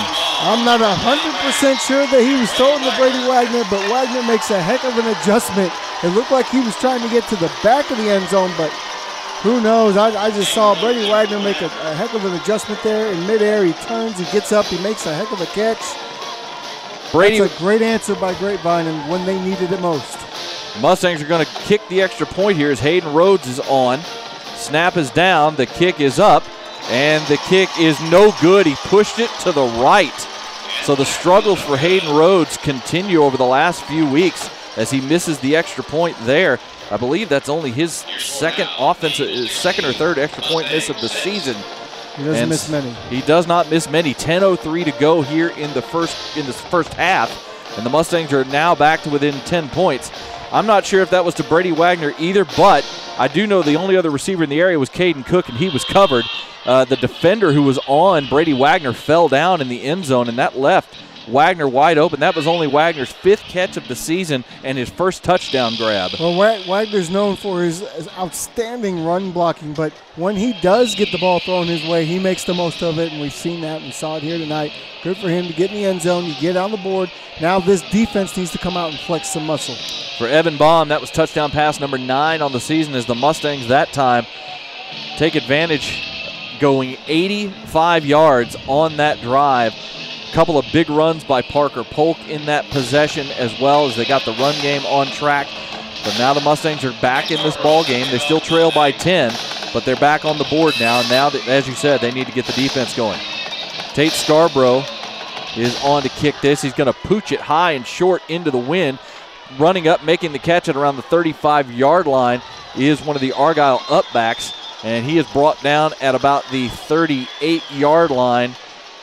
For a very short return of only about 5 yards, as Will Krzyzak is the one who made the catch. Interesting strategy there to kick it so short. I mean, we've seen Grapevine be able to kick it through the uprights. Of course, that wind is still blowing. It's not as blowing, into the wind, but it's not blowing that much. Not as strong as it was at the start of the game for sure. But the pooch kick that time just didn't pay off, I don't think, like Grapevine was looking for. And the Eagles starting now at their own 38-yard line, 1st and 10. twins to the far side. Receiver coming in motion to the near side. Snap back, quarterback draw on first down. And across the 40 to the 42 is, I believe that time, was that number 2, Dax Harani, who checked in? No, checked that. It was the backup quarterback, number 3 for Argyle. That is Jacob Robinson, the 6'1", 190-pound senior. He does have 292 yards rushing on the season, the more mobile of the two. Snap back on second down, handoff to Bunnell, and doesn't get much. He's going to get maybe a yard up to the 43 to set up 3rd and 5. So Jacob Robinson is who we saw in the first matchup between these two starting at quarterback, but Robinson is the less efficient of the two as a passer, but he's the more mobile as a runner.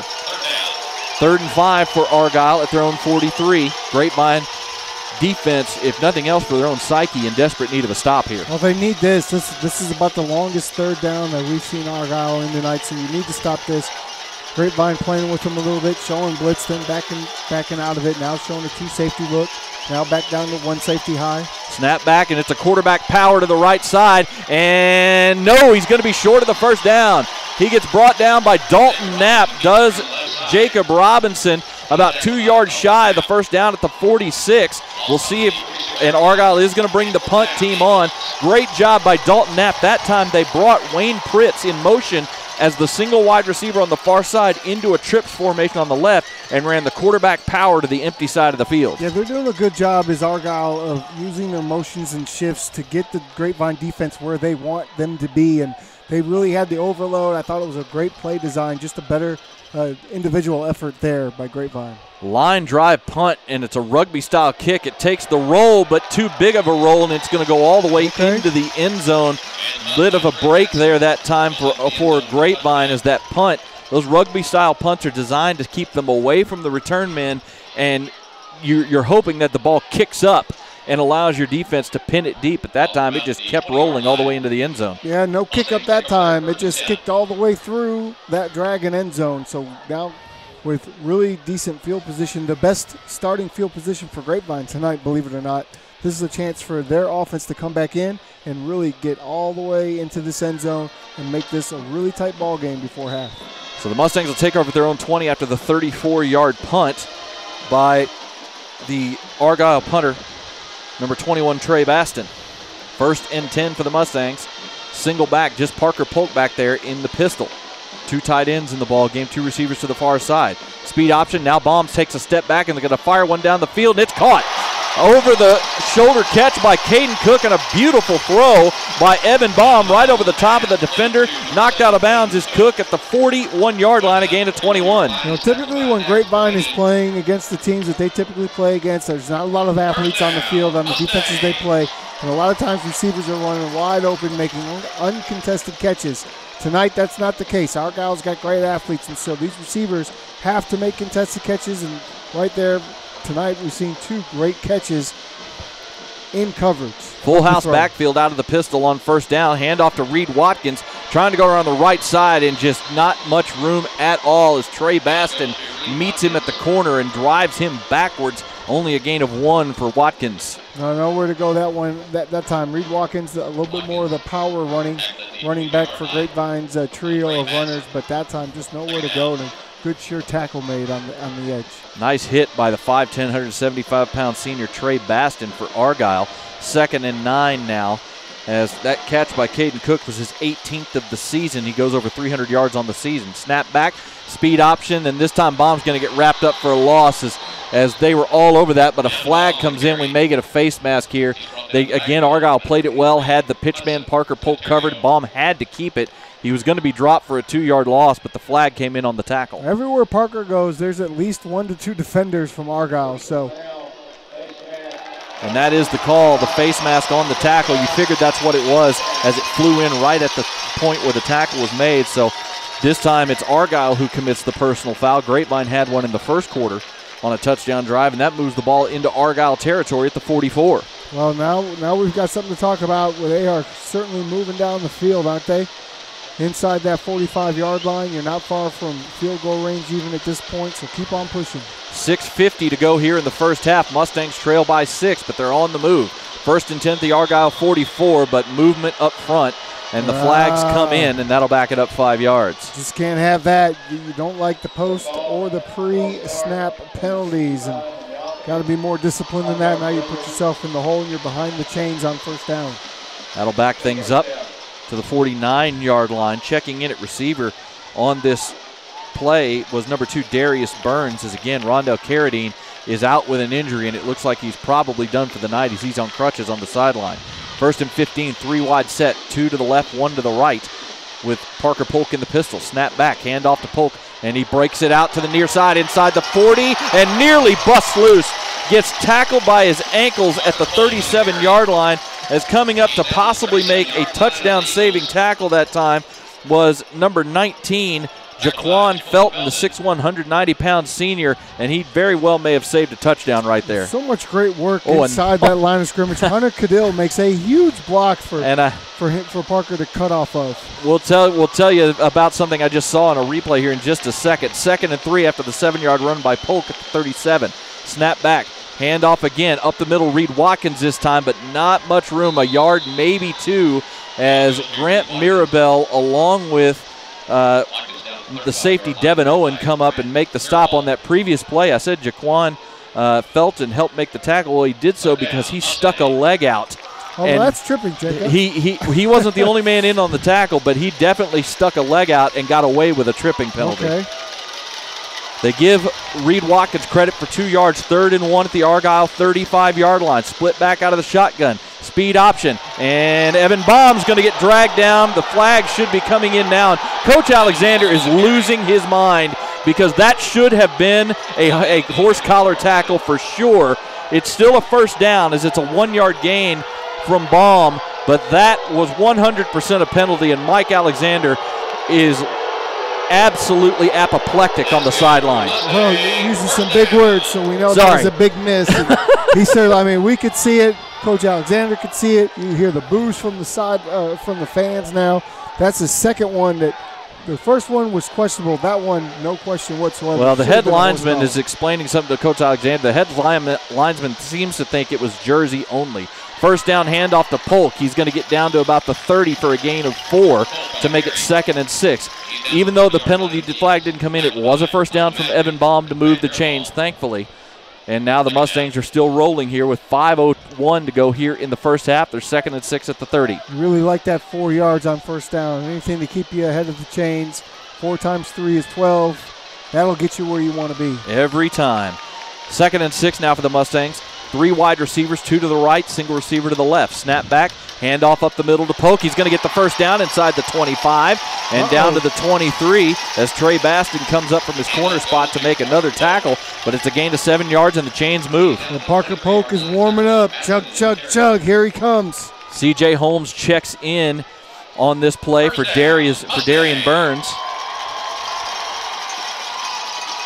Darius Burns, sorry, not Darian. Darius Burns checks out. C.J. Holmes checks in. He'll be part of the full house backfield along with Brady Wagner and Parker Polk here on 1st and 10 at the 23. 1 receiver to each side. Now Wagner goes in motion. Snap back handoff. Polk cuts up the field inside the 25 down to the 21. It'll be a gain of about 2 yards here on first down.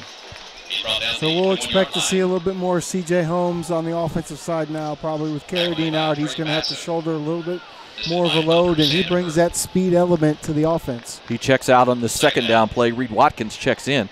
This quarter brought to you by our friends at Fielder Park Dental. 4:02 and counting here in the first half. Mustangs trail 16-6, but they are moving. 2nd and 8 at the Argyle 21-yard line. Offset pistol, snap back, play action. Baum fires over the middle. Pass is dropped. Sammy Kelly had it right in his gut, and it went right through his arms. And you wonder if Sammy Kelly heard footsteps right there. I think he heard some footsteps. The safety was coming down. I think he was looking for his next move, but you got to secure the catch before you can make a move. That would have been a first down, probably right around the 10-yard line.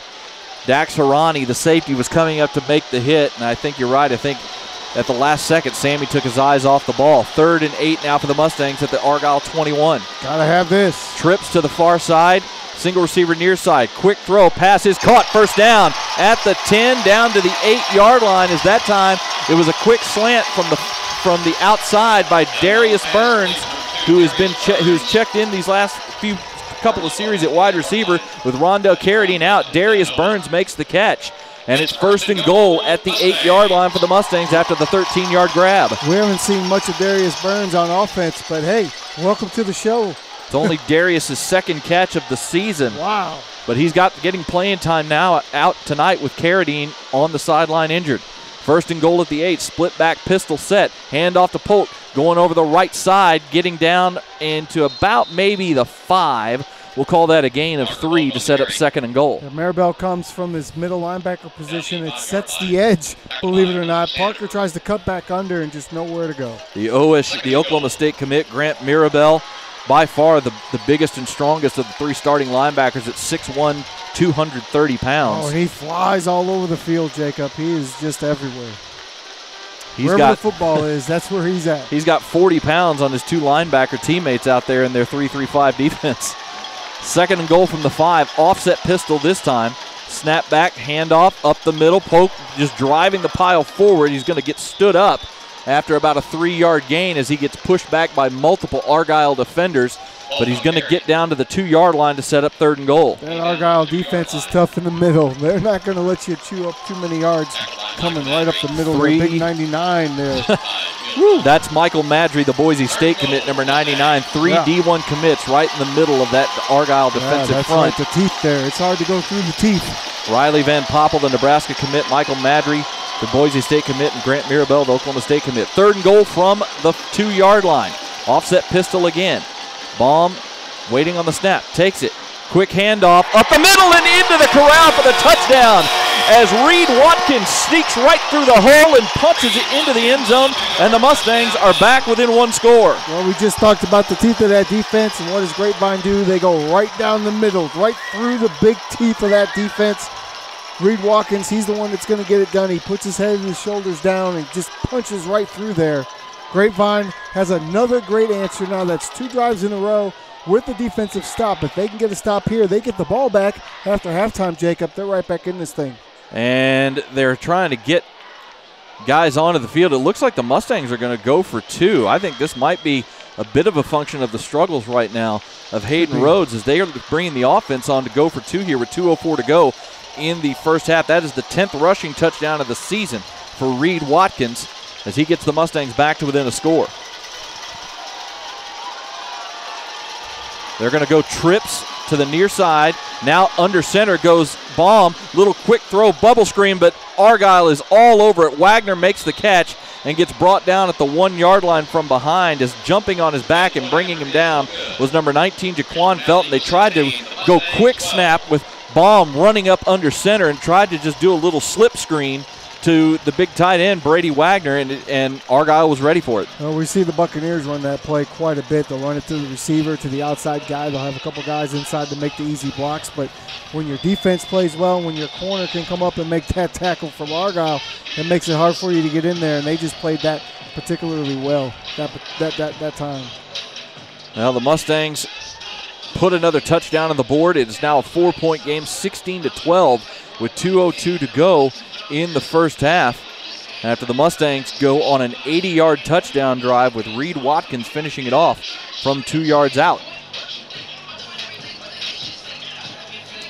It's definitely a game now, and your defense here has a chance to continue, get another stop, and put your offense in position to take the opening kickoff of the 3rd quarter and come down and take a lead in this game. It is a curious call going for 2 right there, at least from my perspective. Hayden Rhodes has been struggling of late with the kicking game, but you know Tate Scarborough is a solid kicker as well. I'm kind of surprised that if they were going to go change, maybe not send Tate Scarborough out there, let Sammy Kelly do the holding, and let Scarborough get a shot at the extra points. I call that chasing points when you start running 2 points a little bit too early in the game. I don't know what the analytics say. I don't know what the sheet says, but I think it's going to say it's too early to go for 2 there. Now you've got yourself down by 4. At least if you kick the field goal, or the extra point rather, you're within a field goal at that point. A touchdown gives you even a better lead, so coming back after half. So yeah, I'm with you. I don't understand going for the 2 just yet. Well, but the bottom line is the Mustangs are well back into this football game after back-to-back touchdown drives by their offense. They now only trail the Eagles by 4. Tate Scarborough on for the kick with 2 minutes to go here in the first half. Another high pooch kick from Scarborough. This time the fair catch is called for at the 26 by Krzyzak, the wide receiver, as he didn't try to return that one, and the Eagles will take over their own 26. That was interesting. It looked like he actually had some room to maybe get a return out of that one, but chose to make the fair catch. He did. We've seen Grapevine do that all year where they fair caught even though you think they want to run. Last week they tried to run with one and fumbled. So, this is more along the lines, I imagine, of what Grapevine wanted to do the first time when they kicked off and what they thought going into this one. So the Eagles, with a minute 59 to go, the Eagles still have two of their three timeouts left, starting at their own 26. The Mustangs will get the ball to start the third quarter. So the defense really needing to get another stop here. We haven't seen a turnover yet, and Grapevine's been really good at taking the ball away at the end of halves. 3 wides on first down, two to the right, 1 to the left. Pass deep, shot on first down, and it is caught, and that is going to be a score. Will Krzyzak gets behind Redmond Webb, and he will walk that one into the end zone untouched, 74 yards to the house for the 6'2", 175-pound sophomore Will Krzyzak. That's what we talked about at the top, right? We know CJ's not going to get tested very often, but Webb is, and Webb has been tested, and he's really stood up to the challenge oftentimes, but that time he's just not fast enough to keep up. I think he bites on the little fake, and then off to the races. He just couldn't catch up. The extra point team is on, but now flags come out as there was movement up front. Will Krzyzak on the season, that's his 5th touchdown grab. He was coming into tonight, had 403 yards receiving, but the more important number is he was averaging 23.7 yards a catch, and you can see why, as he has got really good speed on the outside. But now for Grapevine, you have to manage what you're going to do, right? A minute 48, I think you call a play, maybe to see kind of if that breaks, and that's going to determine if you're going to try to score before the end of the half. But what you can't do, what you don't want to do, is make a mistake, turn the ball over, or give Argyle the ball again. So maybe the smart play is to run this clock out and come out, get your kickoff in the first half, and try to get back in this one. Well, you got a minute 48 to go. You've got 2 timeouts to play with here on offense, but your offense the last 2 possessions has really gotten things going. But that is such a huge momentum-grabbing play by the Argyle Eagles. Apparently that was a penalty on Grapevine, I guess maybe for calling out signals. Moves it half the distance to the goal, but Argyle's still going to go ahead and kick here on the extra point. Buxton gets it up, almost blocked again, but this one is good as it goes up through the upright. So a minute 47 to go here in the first half, and it is now 23-12 Argyle, as the Mustangs will have to try and recover from that big play that time. As Redmond Webb, I don't even know if there was a double move. I just think he got blown by. I think I was trying to hope that there was a little hitch and go there, but I think you're right. I think he just got ran by on the play. They're talking to him there on the sideline, asking him what happened. I think he's trying to explain his point, but that's a shame. So we'll see what the Mustangs do offensively here. They are moving into the wind has died down quite a bit. It's not completely dead, but a lot of the flags have really calmed down from where they were at the start of the game. So the wind not near as much of a factor as it was early on. C.J. Holmes and Parker Polk back deep to receive this kick. See what the strategy is for Argyle. Do they want to kick it deep to one of these guys and give them a chance, or are we going to see a pooch kick from Argyle at this point that we see a lot of teams really do with Grapevine because they're so afraid of the speed on that back end? We've been seeing some high kind of short kicks so far from Argyle that have been good hang time on them. This one high, and this one's got some depth to it. It's going to be fair caught at the 2-yard line by Parker Polk, so he'll let his offense take over at the 25. The other thing tonight about Argyle is their kickoff coverage team has been quite good. They've been outstanding all night long. Parker hasn't had anywhere to go when he has been able to return the ball. So the Mustangs will take over at their own 25, 1st and 10. Good thing is regardless of what happens here on this drive, they're going to get the ball to start the third quarter, and those 2 touchdown drives did get them back into this game despite the 74-yard touchdown pass on the last play. Well, offensively, I think you're feeling pretty good, but defensively, you're going to have to crack down and make some adjustments. Mustangs are going to go 4 wides, 2 to each side on first down with Polk in the backfield with Baum offset to the left side. Snap back. Baum throws a little quick out caught by Cook up to about the 29-yard line as he was thrown out of bounds that time. And they're going to mark him out at the 28, so only a gain of 3 yards for Caden Cook. As once again, number 21, Trey Baston on the tackle. He's had a solid first half as well. 2nd and 7. Snap back, Baum looking to throw, and that pass is intercepted. And this one is going to be taken back into the end zone for the touchdown, as unfortunately for Evan Baum, he just did not see the safety Devin Owens step into the passing lane, and that was an easy pick six that time for the Argyle Eagle defense. They just sat in the picket fence defense. They had everybody kind of underneath in the zone, and unfortunately he threw it right in that underneath the zone there where they kind of baited him. There's nowhere to throw the ball, and that's what we talked about, right? Is you kind of have to manage what you want to try to do there, whether it's try to score quick. Your passing game hasn't been that prolific, and now you throw an interception, and that takes all of the air. First turnover of the ball game, and unfortunately it turns into 6 points. The extra point is up and good. It's now 30-12, and all the momentum Grapevine had achieved with those 2 touchdown drives has been erased by Argyle. That was 35 yards on the interception return. Like you said, I think you just had kind of a guy's kind of in a picket fence zone, and that time, just watching the quarterback's eyes, Devin Owens was up almost like a hybrid linebacker. He just was watching the eyes of Evan Baum and just floated out into the passing lane as he tried to hit Darius Burns on a quick slant. Yeah, it was kind of a slant in route looking thing. I think what happens is Argyle's been playing a little bit more of man defense all night long, and so Baum expected maybe to see that again, and when he comes back, all of a sudden there's a full-on zone because they're not worried about you trying to run the ball at that point. Grapevine obviously trying to score before the end of the half. And now what do you do with a minute 29? Do you decide to take it to the locker room, or do you decide to try to get that back? I'll be curious to see how Coach Alexander handles this. He still has the 2 timeouts. There's enough time on the clock to do something with it if you choose to, but I'll be honest with you, it wouldn't surprise me either way. No, me either. And we have the coaches right next door to us. I wish we could get a little mic in there so I could hear what I don't know if we could broadcast about. that. We're streaming, so we're not under FCC guidelines. There's another coach behind us that says you don't want to hear what's going on in there. You don't want to know. Kickoff is high and caught by Holmes up at the 7.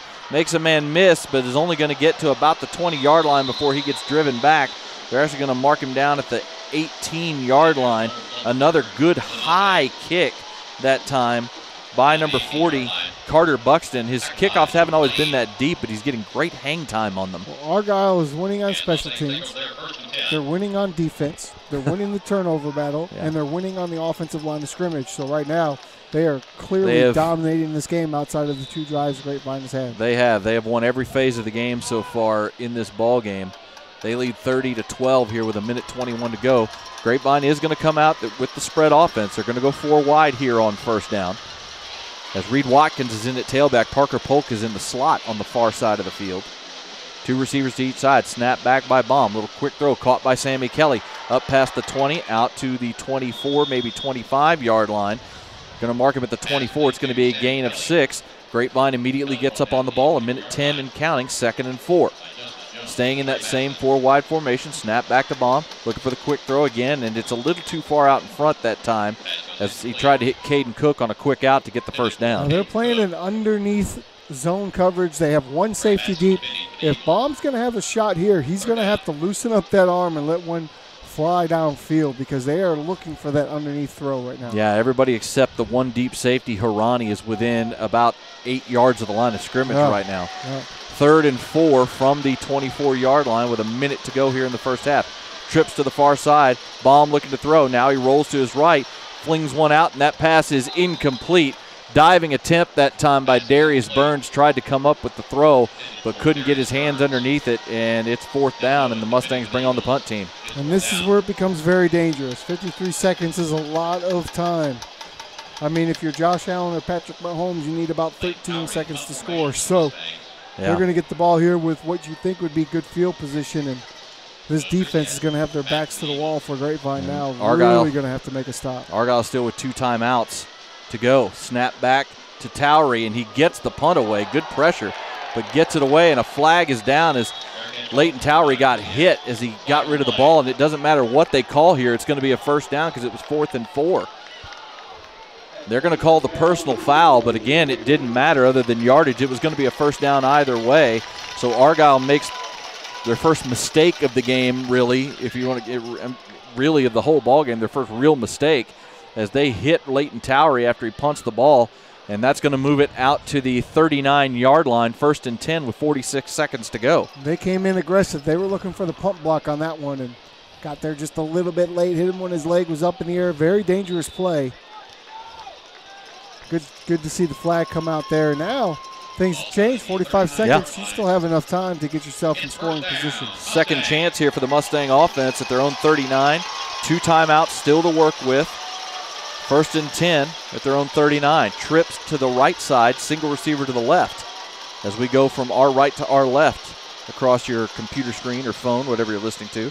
Baum takes the snap, drops back. Now he steps up as he gets pressured. He's trying to run towards the sideline, makes a man miss. He's still on his feet and finally gets knocked out of bounds in Argyle territory at the 47-yard line. A gain of 14 yards for Baum and stops the clock. Well, he's a competitor. He's done it all year, and that time just nowhere to go with the football. Decides to tuck it and run for himself to get the first down. Makes a real nifty move at about the 50-yard line to get him some extra yards. Was able to get away from Justice Jones. 40-yard line, my mistake. Was able to get away from Justice Jones, number 35, the junior linebacker on that play. Snap back to Baum on 1st down. Looking downfield. Now he steps up, getting flushed, and he's going to get dragged down. It's going to be a gain of a couple of yards. Riley Van Poppel finally getting Baum from behind. The initial protection was there, but so was the coverage downfield. He wanted Caden Cook on that dig route, and I'm glad he didn't throw it because that thing would have been going back the other way too. He was smart enough to bring it back down and try to get some yards with his legs once again. Grapevine calls timeout here with 28 seconds to go. They're at their the Argyle 45 after the 2-yard gain from Baum. Thank you to Steve Swanson at Whirly Ball for sponsoring this broadcast. Corporate events, team building, and private parties are more fun when you're zipping around in a Whirly Bug, and they have the most affordable laser tag in town. 2 locations in the Metroplex to serve you, 1 in Plano and 1 in Hearst. You can visit them online at whirlyball.info for more information. So, 27 seconds left, 1 timeout still to play with for the Mustangs offense. They're 2nd and 8 at the 45 of Argyle. We'll see what the Mustangs look for here. They're still playing kind of that in close, everybody but 1 deep safety within 8 yards of the line of scrimmage.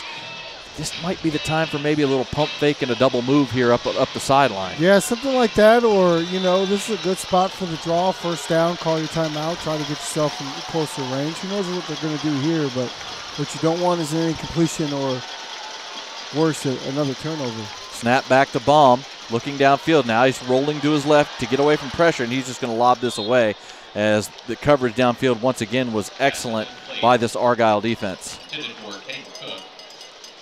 24 seconds now as that play took only 3 seconds off the clock. Check that they checked it down to 23, so 4 seconds went off the clock there. Now 3rd down with 23 seconds. If you get up and you get close to that 1st down, it could be 4-down territory. I agree. With this much time left. But you got to throw something to the sideline, I think, here. Trips to the far side, single receiver to the left, throw out, and that pass is nearly intercepted again. He was going for Darius Burns on an out pattern all the way across the field from the near hash to the far side, and that was nearly the 2nd turnover of the 2nd quarter here for Evan Baum. Just an ill-advised throw there. Yeah, Devin Owen, the safety, he's doing a good job of sitting in those holes, and like we said, he was expecting a throw to the sideline as well because he was just sitting at that hash mark and makes another great play. Almost got himself another interception. And the Mustangs are going to keep the offense on the field. With only 17 seconds, I like this call here because there's not much time for Argyle to do something if you don't get it. 4th and 8 at the Argyle 45, and that's going to cause, I believe, Argyle to call a timeout. Well, and that might have been the point of that. We could always see the quick kick here, but you might have wanted to see what their defense was going to bring out. Check that. It was Grapevine they signaled to call the timeout. So everything's a chess match. Yep, Evan Baum's going to come on to the sideline now, so they wanted to see what type of defense they were going to see from Argyle. They don't like what they see. Now they'll bring out the punt team.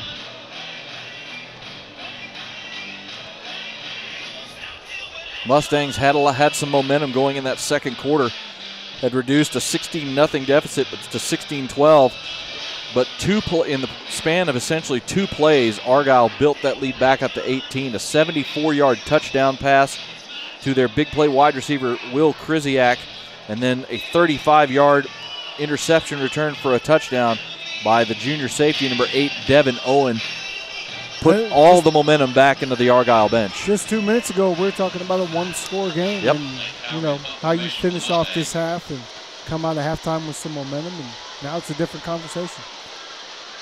The punt team is on. Leighton Towery takes the snap, and he'll go ahead and kick a high spinner.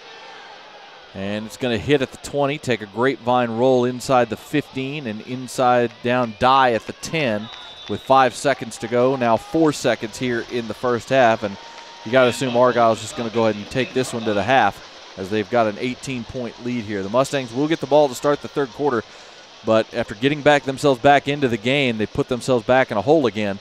Here, 30-12 to the top-ranked Argyle Eagles. They sure have. Plenty of time left. Obviously, a whole half to play. You get the ball first, you come out, and you control your own destiny in the second half by getting the ball in the third quarter. You need to come down. You need to put some points on the board, and that defense needs to stand up. And it is kind of the kneel-down formation on the field for Argyle, so they're just going to take a snap, take a knee, and take this to the half. Snap, kneel down, and that will do it. So we go to the half. The top-ranked undefeated Argyle Eagles leading the fourth-ranked Grapevine Mustangs 30-12. When we come back, we'll have the Prosperity Bank halftime show for you, where we'll let you hear the sights and sounds of Texas high school football, as both bands will do their halftime shows for you here at Dragon Stadium. This is Grapevine Mustangs football, presented by the Grapevine Mustang Football Booster Club on Champion Sports Radio and Tradio.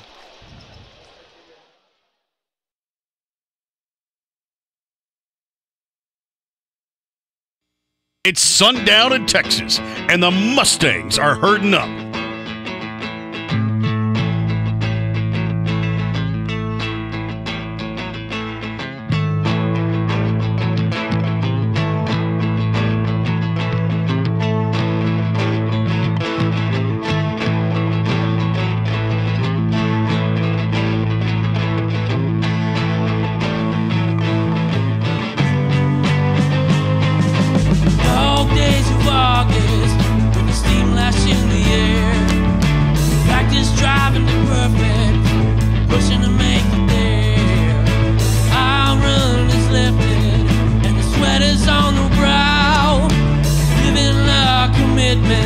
Friday nights show us how. Bam, and the Mac, Coach hates our attack. There's bells and a band sound. Big D sacks on money down. Rustlers and cheerleaders, Billy's in the fall. Sundown in Texas, this is Mustang football. Rustlers and cheerleaders, Billy's in the fall. Sundown in Texas, this is Mustang football. Pre-game tailgates, Bobby Lou is in the air. Living our dreams through this Mustang DNA we share. Game day clocks and whistles ready at the go. No question about it, cause it's football, you know. Bam and the Mac, Coach A's air attack. There's bells and a band sound. Rustlers and cheerleaders and Billy's in This is Mustang football. Sunset in Texas, this is Mustang football. Sun's down in Texas, living it up in the fall. This is Mustang football. The lights are heating up now. This is Mustang football.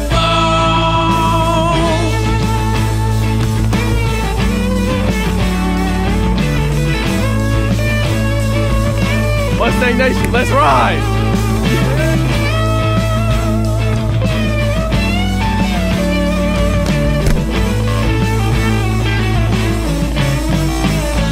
This is Mustang football.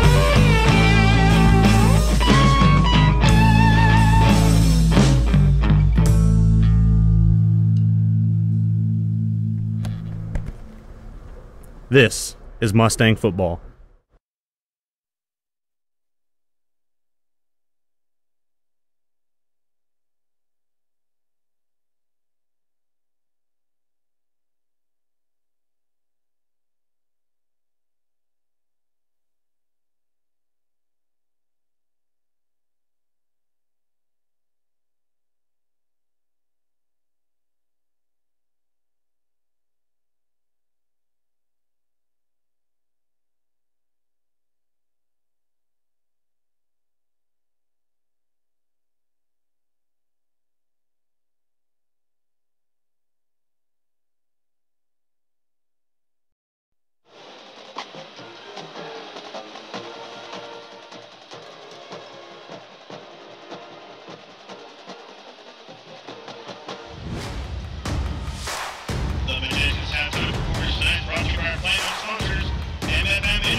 Back here at Dragon Stadium in Southlake, Texas.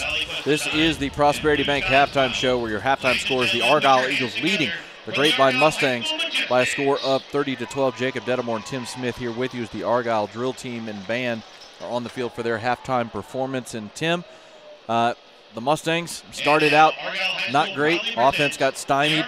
Defense gave up some touchdown drives, but they were able to turn some things around and get back in the game. And then two big plays, deep throw over the top of the defense, and then a pick six took all that momentum away. So now you're in the locker room. You're down by 3 scores, but you're getting the ball to start the third quarter. What can the Mustangs do to kind of get this thing turned around? Because there's still a lot of time left in this game to get back into it and really make this a football game. Oh. At this point, you can't think about the final score. You can't think about the score. You have to think about each drive, right? Every drive is its own entity within this game. So you get the ball first. The most important thing is what? You put some points on the board. So go down, get yourself a touchdown. You've proven that you can score 2 drives in a row. You came with 12 points after really getting dominated for much of that game, for much of the first quarter. You come out, you're able to put 12 points on the board. You know you can score. So your defense, or your offense rather, needs to do that. Now, defensively, you need to start making some tackles. I think that's been the biggest struggle.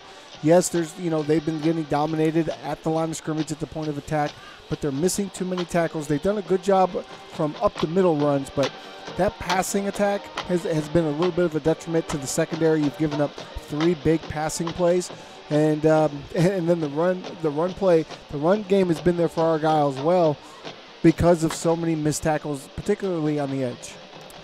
For Grapevine, they came out, I thought, with a good theory game plan wise, and coming out trying to catch Argyle off guard, doing some play action, letting Evan Baum throw the ball, but he has just been either off target or hasn't been able to get enough on the ball to complete some of these passes. And another point you made to me earlier is, this honestly is a different class of athlete than they've seen in quite some time, probably since the first time they played Argyle. Well, I would say for both these teams, they are playing the best team that they've played since week 3, right? And but for Grapevine particularly, we get to see all of their games, and they don't play teams that are particularly great athletes on the back end. And so you're throwing the receivers that are wide open. Receivers are catching balls. They're open by 10, 15 yards. Parker gets through.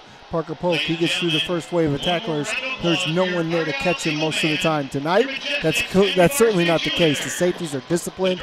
They're fast. They're making the plays. And these receivers are being covered man-to-man primarily. And when they jump into the zone, they confused Evan Baum, and he threw it right through a defender. And, I think one of the things also for me is on those 2 touchdown drives, when they finally got the offense going, they went back to their bread and butter, and they got the running attack going. Parker Polk unofficially had just about 100 yards in that first half, nearly all of it coming in that second quarter. There's still plenty of time in this ball game that you don't have to get away from your game plan. I think they need to get back to the running game and throw on their schedule and not on Argyle's, because that's when we've seen Evan Baum have the most success as a passer. Well, that's got to be the message in the locker room is there's no panic. Don't panic. Go out, play your style of football, Grapevine. Be more aggressive defensively. Make those short tackles when you have the ball carry in your hand. Let's play a little bit better on the back end from a coverage standpoint. Yeah, because one of those big pass plays was a bit of a trick play, and that's okay. But the other pass play was strictly a go route, right? And you got ran by as a defender. So let's clean up some of the details. Let's not panic. Let's play drive by drive and get ourselves back in this game. Just to let you know some of the issues they've had in the secondary in this game. John Gailey, the starting quarterback for Argyle, only thrown 7 times, but he's completed 5 of them for 187 yards and a touchdown tonight. So, again, this was a team. Argyle has actually successfully done what I think Grapevine may have been trying to do in this game, and coming in and going against tendency and getting big plays because of it. Yeah, Argyle's been fantastic. Their quarterback play has been great. Every ball that he's thrown really has been on the money. The 2 incompletions, one was a drop ball, and one was simply the receiver just couldn't locate coming out of his break. So from the quarterback spot, I really think that Gailey is just playing outstanding, and he's probably the difference in this game from an offensive standpoint for Argyle, because he is just really lighting it up when he gets back to throw the ball. All right, we're going to take you down to the field right now as the Grapevine Mustang Philly drill team is about to do their halftime routine, as well as the Grapevine Mustang marching band. This is the Prosperity Bank halftime show, and you are watching and listening to Grapevine Mustangs football, presented by the Grapevine Mustang Football Booster Club on Champion Sports Radio and Tradio.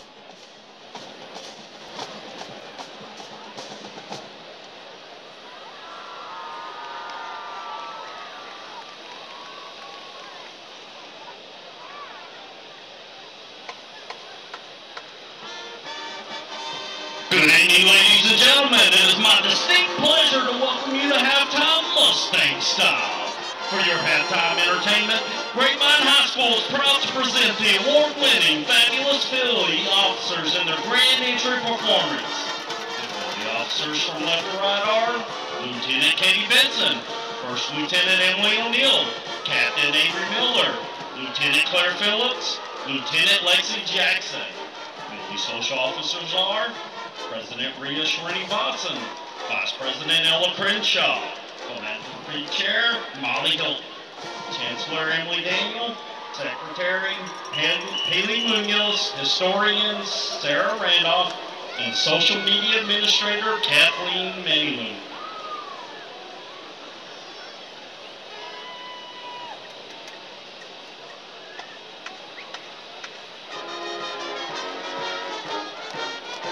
Please welcome to the field the Grapevine Fabulous Phillies dance team. These are under the direction of Christy Hansen, assisted by Amanda Birch. This week's staff recognition is our amazing Principal, Mary Smith. Thank you for our support and all the work you do for Grapevine High School and the Phillies.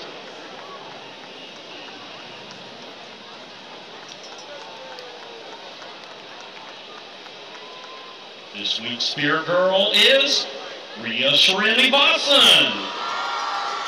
Rookie of the Week is Katie Gibbs. And our Philly Honor Girl is Ashley Belcher.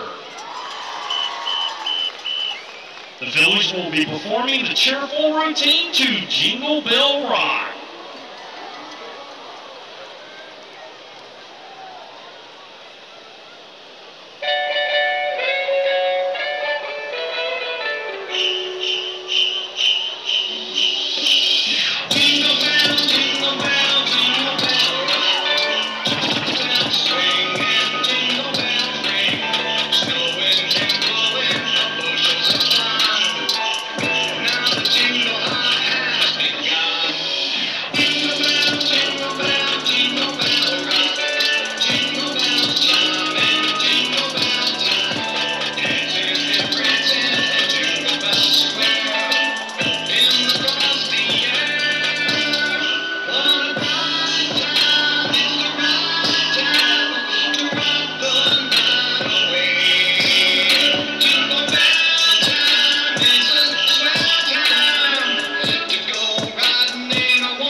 Sign up for the Philly Junior Dance Clinic, sponsored by Harlan House of Dance. Details can be found at ghsphillies.org. And remember, go Grapevine!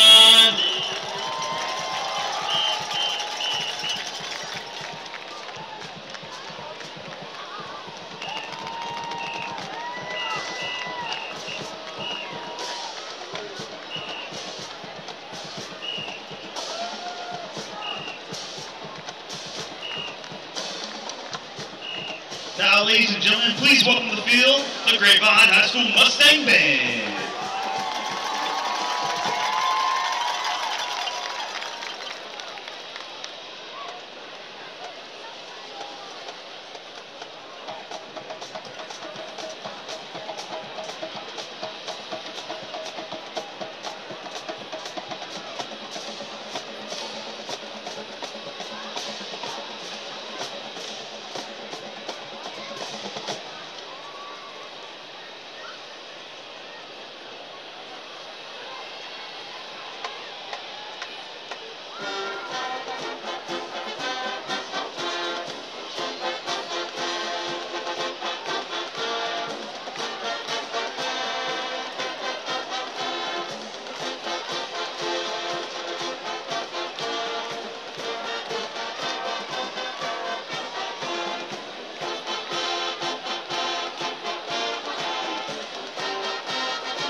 That's the Grapevine High School Mustang Band.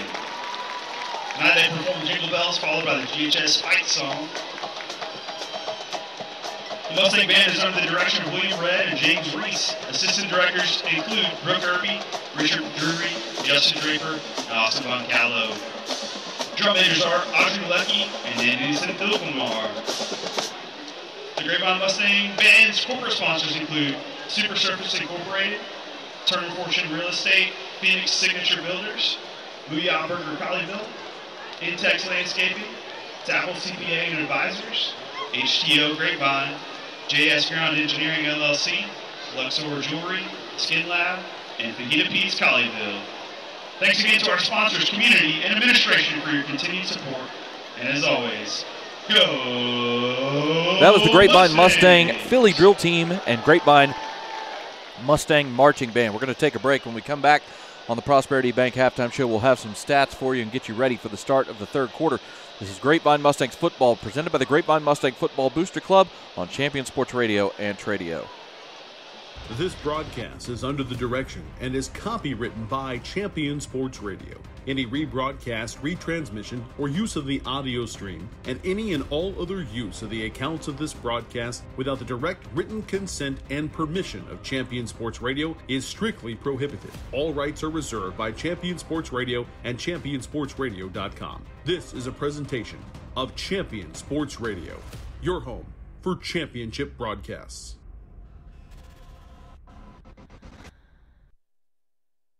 Do you feel your home is too humid and slightly musty? Do you have that room or side of the house you don't use because it's too hot or too cold? Do you have family members struggling with health issues or allergies? Then contact Energy Attic and transform your living spaces by transforming your attic. Energy Attic uses a 3-part energy reduction system to make your home or office as comfortable and energy efficient as possible, saving you money, reducing your carbon footprint, and improving indoor air quality. Who doesn't want to save money, breathe cleaner air, and sleep better? Energy Attic helps improve your home climate control, reduces those cold and hot pockets, makes it more comfortable throughout, and saves you up to 40% on your energy bill. It's fast and easy to schedule your free Energy Attic audit. Simply visit energyattic.com and fill out the form. Virtual appointments are available as well. Now is the time to get your project started, so let Energy Attic show you how much you can love the comfort of your home. energyattic.com. Attic solutions to transform your life. Homeowners in the DFW, listen up. Have you ever considered owning your own power by going solar? Well, my name is Dylan Olson with Infinity Solar USA. We are a locally owned and operated company to the DFW. We've helped thousands of homeowners become their own power company by going solar. We take pride in providing an amazing solar experience. Thanks to Champion Sports Radio, we've created an exclusive discount just for you. To get a free solar savings report, go ahead and give us a call at 469-868-4164. Infinity Solar USA. There's a time and a place for everything. As you'll see, projections for the next quarter are... He shoots, he scores! 2 points for team middle management. The office is not one of them. Jack, can I see you in my office? No pouting, it's your ball. Let's see what you got. But Whirly Ball is. For corporate events, team building, and private parties, Whirly Ball in Hearst and Plano is electric fun. Test your skills on the arcade games. Zip around in your Whirly Bug for a Whirly Ball competition. Or play the most affordable laser tag in the city. Learn more at whirlyball.info. Are you tired of only spending time as a family huddled around the TV? Would you like to enjoy some culture with your loved ones without breaking the bank? Then let me introduce you to the Greater Dallas Youth Orchestra. The GDYO provides music education and performance opportunities for musically talented youth, but this is no kids' concert. The GDYO comprises 7 different ensembles made up of over 425 talented musicians ages 8 to 18, representing more than 50 communities in North Texas. You won't believe how amazing these ensembles sound until you hear it for yourself. So join them for one of their concerts at the Meyerson Symphony Center or Dallas City Performance Hall. For more information on how to make a donation, as well as a listing of upcoming GDYO concerts, visit gdyo.org. And if you know a talented young musician interested in an unbelievable experience, auditions take place in the spring. Connect with the Greater Dallas Youth Orchestra on Facebook, Twitter, LinkedIn, and at gdyo.org.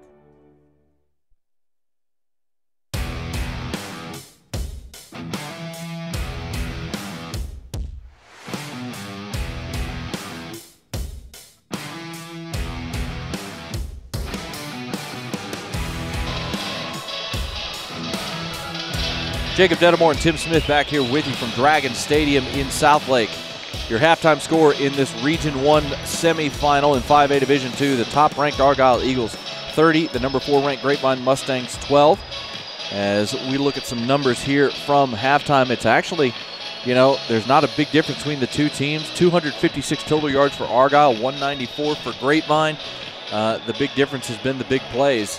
187 yards passing on only 5 completions for the starting quarterback, John Gailey, for Argyle. That run game that has been so prolific this year for Argyle has actually been kept under wraps. Landon Ferris and R.J. Bonnell combined have 16 carries for 64 yards. They have the 2 touchdowns, of course, but it was all set up by the passing attack that got so loose in that first half for Argyle. Yeah, Argyle's been very efficient with their pass game. The big plays, like you say, have been the huge difference. And then, the other thing that we're looking at is the turnover, right? The pick six, when the game was right there in the grasp. Grapevine, they give up the big score after scoring 12 unanswered. They give up the big score, and then they feel like they have to press and get a score before halftime, and you throw the pick six. And that's the difference in this game right now. But Grapevine does have an opportunity, getting the ball first, to come in and close this gap a little bit and try to get some of this momentum back. And that has been that pick six is the only turnover by either side in the first half. It was a pretty clean game, only 2 penalties for each team in that first half. Grapevine's rushing attack actually got it going there in the second quarter. 143 yards on the ground in that first half. Parker Polk, 12 carries for 99 yards.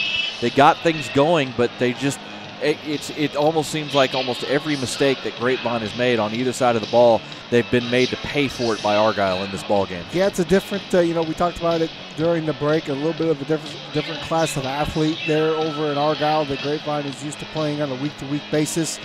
But Grapevine's also a different class of athlete than what Argyle's used to seeing week to week. So I think it's just been a couple of circumstances right now. Argyle's obviously played the better half, but now we have a second half where Grapevine, they grab some momentum in that second quarter. It's certainly a chance for them to come back and grab the momentum back and get back in this game. This game's not out of reach for them just yet. Grapevine trails 30-12 as we're a few minutes away from starting the third quarter. We're going to take one final break here in the Prosperity Bank halftime show. When we come back, we should have just be about ready for the third quarter kickoff. This is Grapevine Mustangs football presented by the Grapevine Mustang Football Booster Club on Champion Sports Radio and Tradio. Living in North Texas provides all of us with an amazing quality of life, including an affordable cost of living, outstanding schools, unbelievable cultural opportunities, and the best sports around. But we also have to put up with severe storms. Hi folks, Champion Sports Radio President and Founder Thomas Lee here to tell you when a hail or windstorm comes through your neighborhood, do what we did and call Greenleaf Roofing. Greenleaf Roofing is a fully insured, locally owned and operated company built on the values of amazing craftsmanship, affordable options, and innovative solutions. And they are proud that those values still stand as a foundation for their business today. And did I mention Greenleaf Roofing has 24-hour emergency service available? It's nice to know Greenleaf Roofing will be there in a hurry if you need them. After the first experience, I became a customer for life and have used them on 3 different homes. But don't just take my word for it. Learn about the Greenleaf Roofing difference yourself by calling them at 972-379-9109 or go online to greenleaf-roofing.com to find out how you can get your free quote. Greenleaf Roofing, the #1 choice for all your roofing needs.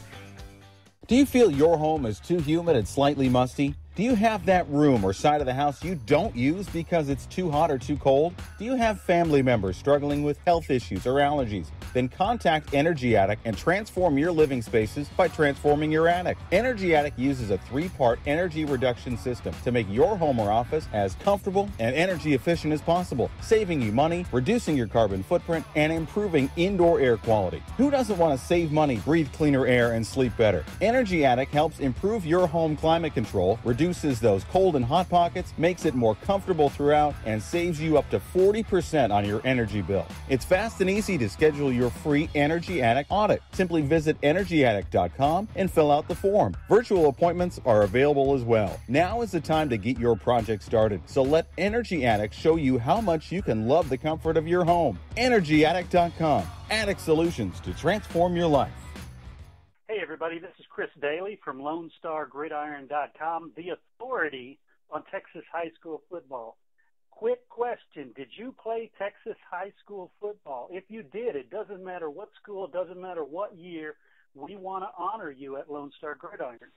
Go over to LoneStarGridiron.com/brotherhood and sign up. It's absolutely free, and we can honor you for the part you played in the greatest sport in the greatest state.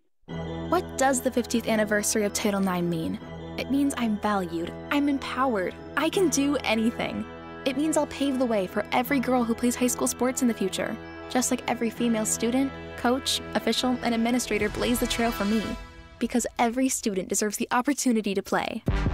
Encourage girls you know to participate in Texas high school sports. This message presented by the UIL and the Texas High School Athletic Directors Association.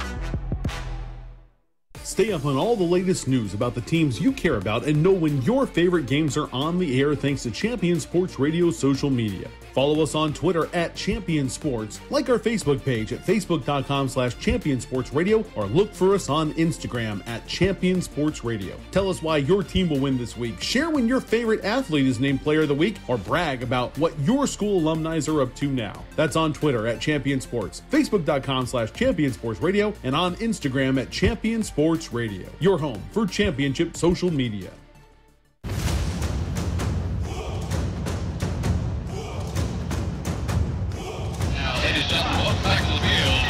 Back here at Dragon Stadium in Southlake, as both teams are now coming back onto the field for the start of the third quarter. The Mustangs will get the ball on offense to start things here in the second half as they trail 30-12. And Jacob Dedamore here with you with Tim Smith, and we were just talking about this in the break. You know, this game is far from over, but this first drive here in the third quarter, in many ways, you almost, I think, need a touchdown from your offense on this drive to get back into this ball game tonight. I think so, too. I think, you know, when you talk about third quarter drives, I've always thought the third quarter is the first drive is the most important drive of the game, especially if you're on offense. If you're on defense, you're trying to set a tone for the second half. But on offense, when you're down, you're looking to get into the end zone, and that's what they need to do. They were able to get into the end zone on their two previous drives with time left on the clock, notwithstanding the two drives that they tried to score right before half. But two drives, and at least one of those was an 80-yard drive, so they certainly can move the ball here against this Argyle defense and look for a big touchdown scoring drive here. So the Argyle kickoff team, again, they're in their all-white road uniforms with black numbers outlined, red numbers outlined in black, white jerseys, white pants, white helmets with that Eagle logo on either side. The Mustangs in their home red jerseys with white numbers outlined in blue, the white pants with the blue and red stripe down each leg, the white helmets with the blue Mustang logo outlined in red. It'll be Parker Polk and C.J. Holmes standing at around their own 10-yard line as they prepare to field this second half kickoff. And you know, we talked about the wind early in the game. At this point, it's just a light breeze. As for the most part, the wind has really died down here at Southlake. Well, it's a whole different half. The wind is gone. The scoreboard works. So we're starting on a whole new foot here in the second half.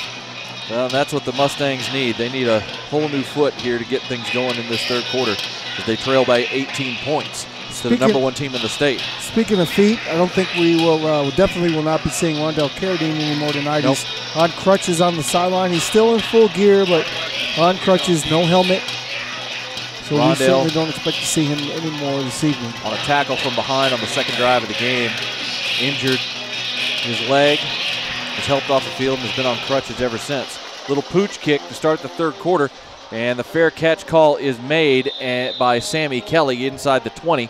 So the Mustangs will start at their own 25-yard line. Talked about some of the numbers from that first half. The Mustangs had just under 200 yards of total offense in that first half. 143 of it was on the ground. Parker Polk, 12 carries for 99 yards in that first half. They need to get this ground attack going like they did on those two touchdown drives and see if they could put some pressure on this Argyle defense. We'll see. They started the first half with a play action, trying to get them over the top. We'll see what they come out with here.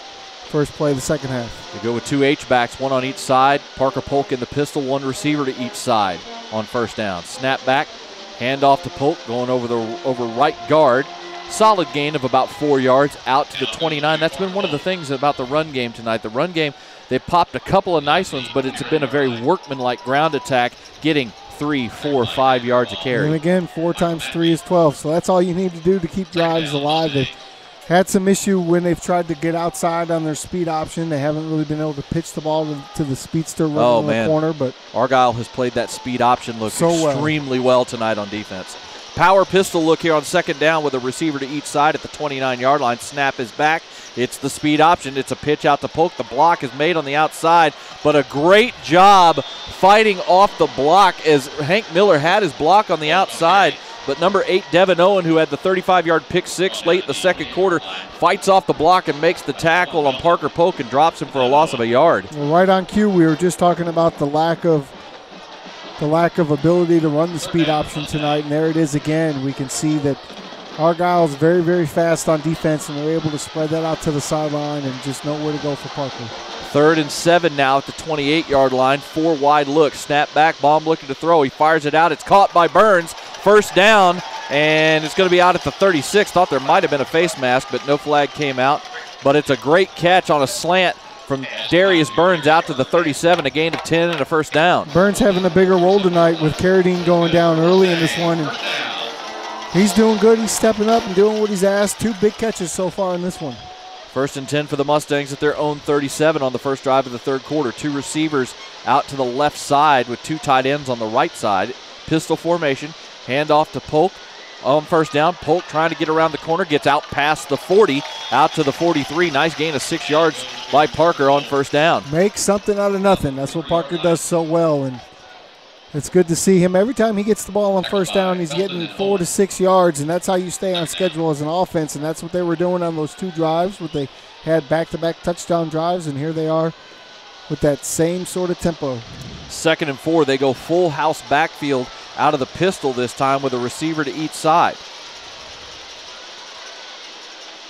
Miller goes in motion. Hand off to Polk and just nowhere to go that time. He gets wrapped up behind the line of scrimmage. Riley Van Poppel, the 2 D1 commits, the defensive ends, Riley Van Poppel and Michael Madry, collapse on Parker Polk and drop him for a loss of a yard. With a little trouble with the handoff there. Yeah. You saw Parker was kind of bobbling the ball when he had it in his hand. That's going to take his eyes off the defense, and that's going to screw up the timing of the play from a blocking perspective. And once he got control of the ball and looked up, a couple defenders right there in his face. 3rd and 5. Mustangs go 4 wide this time as Darius Burns checks back in and Hank Miller checks out. 2 receivers to each side. Snap back. Quick throw by Baum. It's knocked away. A great play by number 21, Trey Baston, the senior cornerback who's had a fantastic game so far.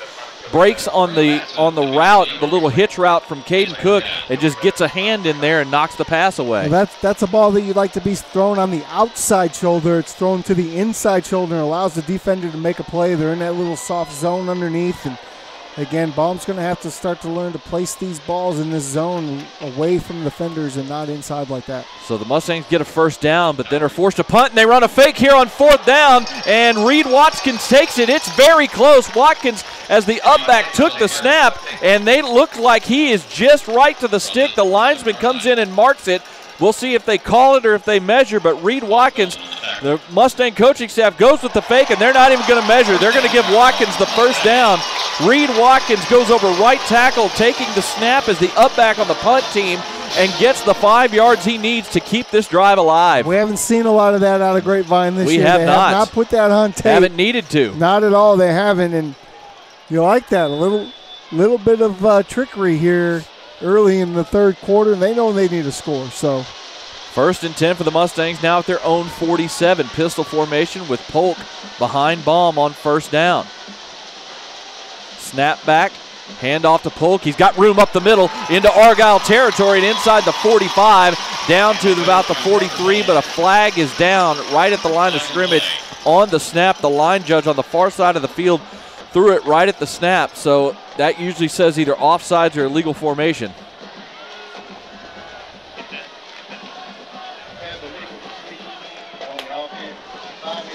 Illegal formation is the call. Not enough men on the line of scrimmage that time. Oh, what a shame. Hunter Cadill was downfield, and he was really throwing some blocks for Parker there. Opened up a huge hole once again, did Hunter. Hunter's been really good tonight. He's been opening up holes all night. Only the 3rd penalty of the ballgame on Grapevine, but that one hurts as it wipes out about a 12-yard run by Parker Polk into Argyle territory. And that's just, a mental mistake. Somebody not lining up correctly. Second one here tonight. They've had pre-snap penalty. 1st and 15. Now same formation out of that pistol. Snap back. Parker again got room up the middle. Gets the penalty yardage back. Back to the original line of scrimmage. Out to the 47. That'll make it 2nd and 10. And now Brady Wagner checks out. Darius Burns checks in. So they'll have 3 wide receivers here on 2nd and 10. That time they came around with Alex Hulligan from the left guard position on a little pull play to open up the gap. And it worked nicely. 3 wide set, 2 to the right, 1 to the left with Polk in the backfield. Receiver coming in motion. It is Cook, the single wide receiver, snap back. Baum looking to throw. He's going to fire one deep, taking a shot, and it's Burns. He makes the grab, and he will take it into the end zone, walking it into the corral for a 53-yard touchdown pass. Darius Burns, who is playing tonight right now because of the injury to Rondell Carradine, has his 3rd grab of the night and his 1st touchdown of the season. Heck of a catch and a heck of a run. Sammy Kelly had broken open on the post. I thought that's where he was going to go. He goes to the sideline. 2 defenders almost run into each other and just underplay the football. It's actually a perfectly thrown pass. You can see there that the corner and safety almost run into each other. Off to the races, and Burns having a huge effect on this game. The extra point from Hayden Rhodes is up, and this time it's good. 7:37 to go in the 3rd quarter. The Mustangs get the touchdown they needed on the 1st drive of the 3rd quarter. They now trail 30-19. This is Grapevine Mustangs football on Champion Sports Radio and Tradio. There's a time and a place for everything. As you'll see, projections for the next quarter are... He shoots, he scores! 2 points for team middle management. The office is not one of them. Jack, can I see you in my office? No pouting, it's your ball. Let's see what you got. But Whirly Ball is. For corporate events, team building, and private parties, Whirly Ball in Hearst and Plano is electric fun. Test your skills on the arcade games. Zip around in your Whirly Bug for a Whirly Ball competition. Or play the most affordable laser tag in the city. Learn more at whirlyball.info. Homeowners in the DFW, listen up. Have you ever considered owning your own power by going solar? Well, my name is Dylan Olson with Infinity Solar USA. We are a locally owned and operated company to the DFW. We've helped thousands of homeowners become their own power company by going solar. We take pride in providing an amazing solar experience. Thanks to Champion Sports Radio, we've created an exclusive discount just for you. To get a free solar savings report, go ahead and give us a call at 469-868-4164. Infinity Solar USA.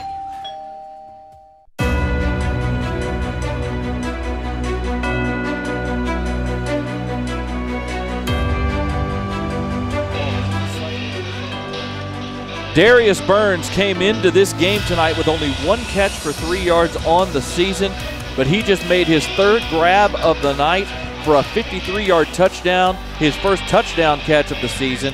He now has 3 catches for 75 yards in the score in place of the injured Rondell Carradine, and you never know, sometimes it's the unexpected player who makes the play, and so far in this game it's been Darius Burns. And only a junior, so he is just building his resume for his senior season. Hayden Rhodes with the kickoff. It's fielded at the 3 and returnable up to the 20, out to the near side to the 30 and out of bounds at the 33-yard line. As that time, the outside on the near sideline opened up for the return man, number 19, Jaquan Felton, and he takes it out to the 33-yard line, a return of 30 yards. And luckily, Hunter Lasher, number 25, is able to come over, the senior, and run him out of bounds. Otherwise, he might still be running. So that's where the Eagles will take over. They mark him out of bounds actually at the 34. So the Eagles will take over 1st and 10. Their first possession here of the 3rd quarter.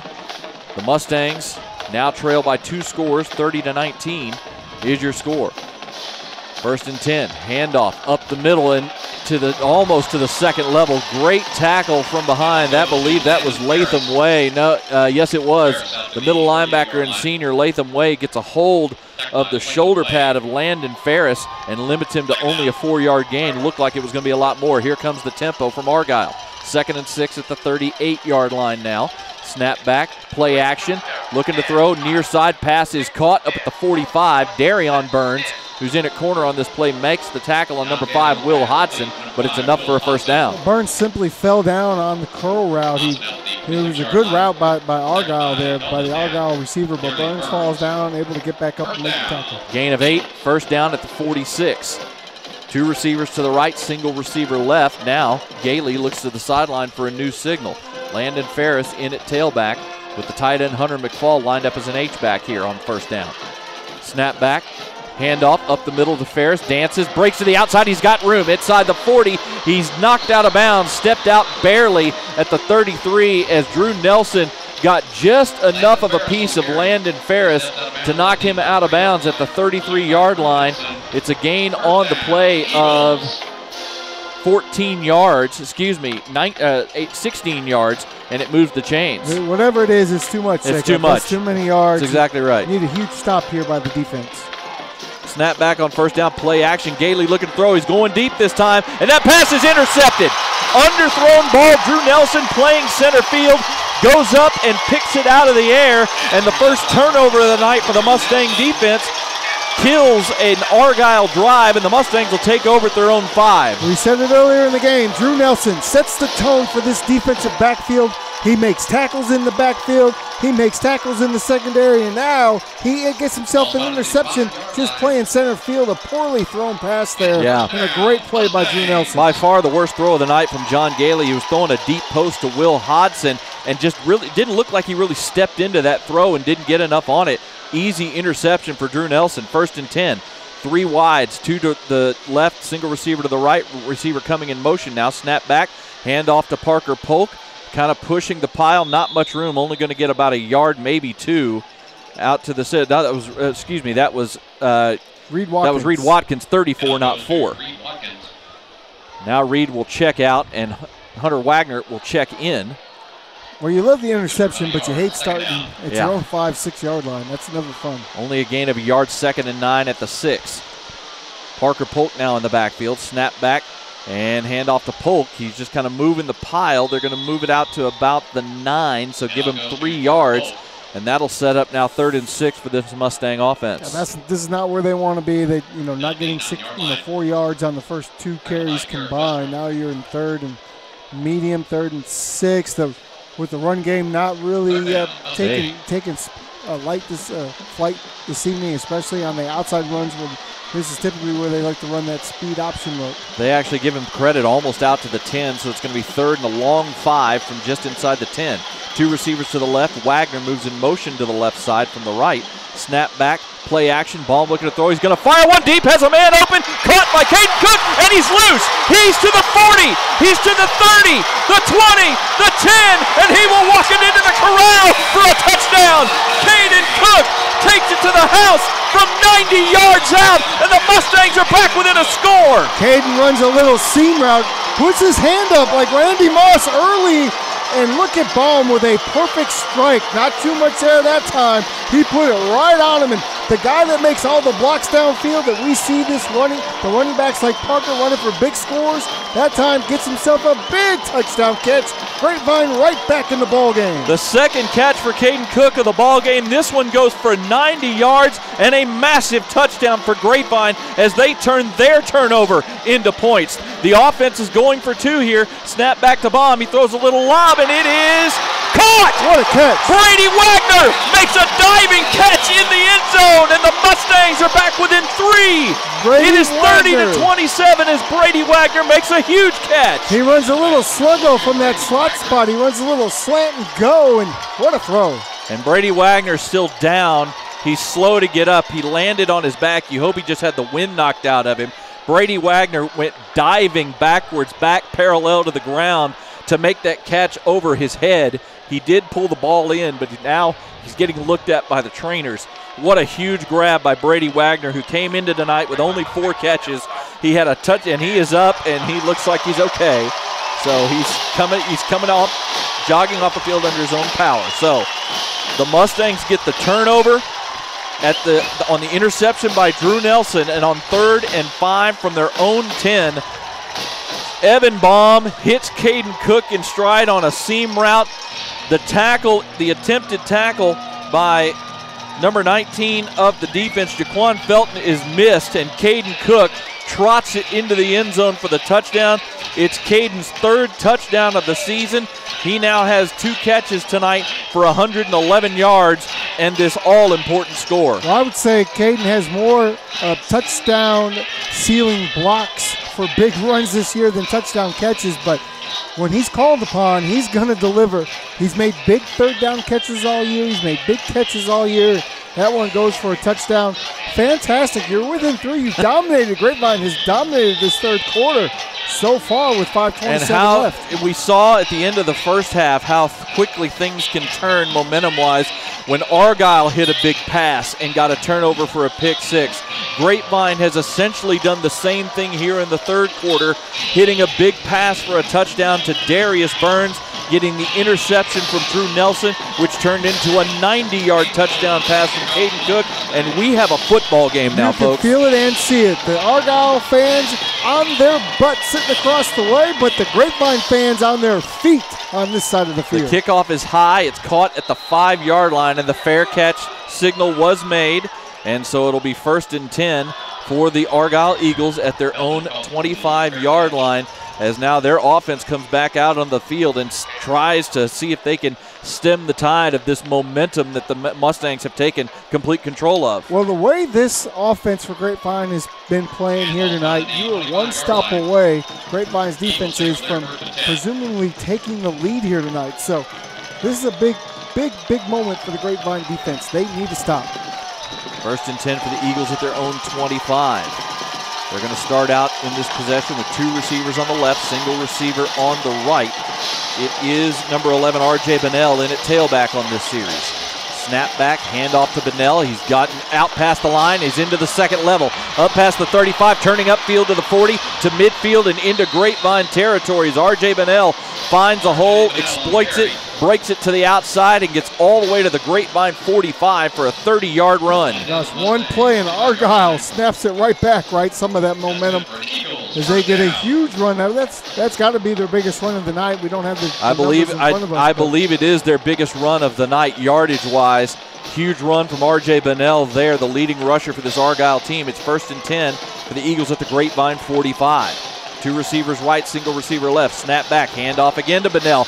Breaks a tackle into the second level. Down to the 30, breaks another tackle, and finally brought down at the 27. R.J. Bunnell running through usually sure Grapevine tacklers, and he hits 18 more yards down to the Grapevine 27. He's out here running with purpose, Jacob. He's trying to get some more separation for his team right now and running hard. 1st and 10 now for the Eagles. They're inside the Mustang 30 in only 2 plays as R.J. Bunnell has popped 2. The 195-pound senior has popped 2 big runs. Snap back, play action this time. Pass deep towards the end zone. That pass is incomplete. That time Darion Burns was on the coverage on number 5, Will Hodson. He didn't turn around to find the ball, but was right there blanketing Hodson, and the pass falls incomplete. A really good defense there.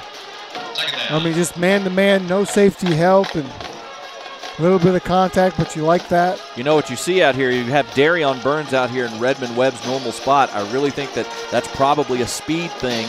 They want the faster cornerback out here to deal with these Argyle receivers with CJ on the other side. Absolutely.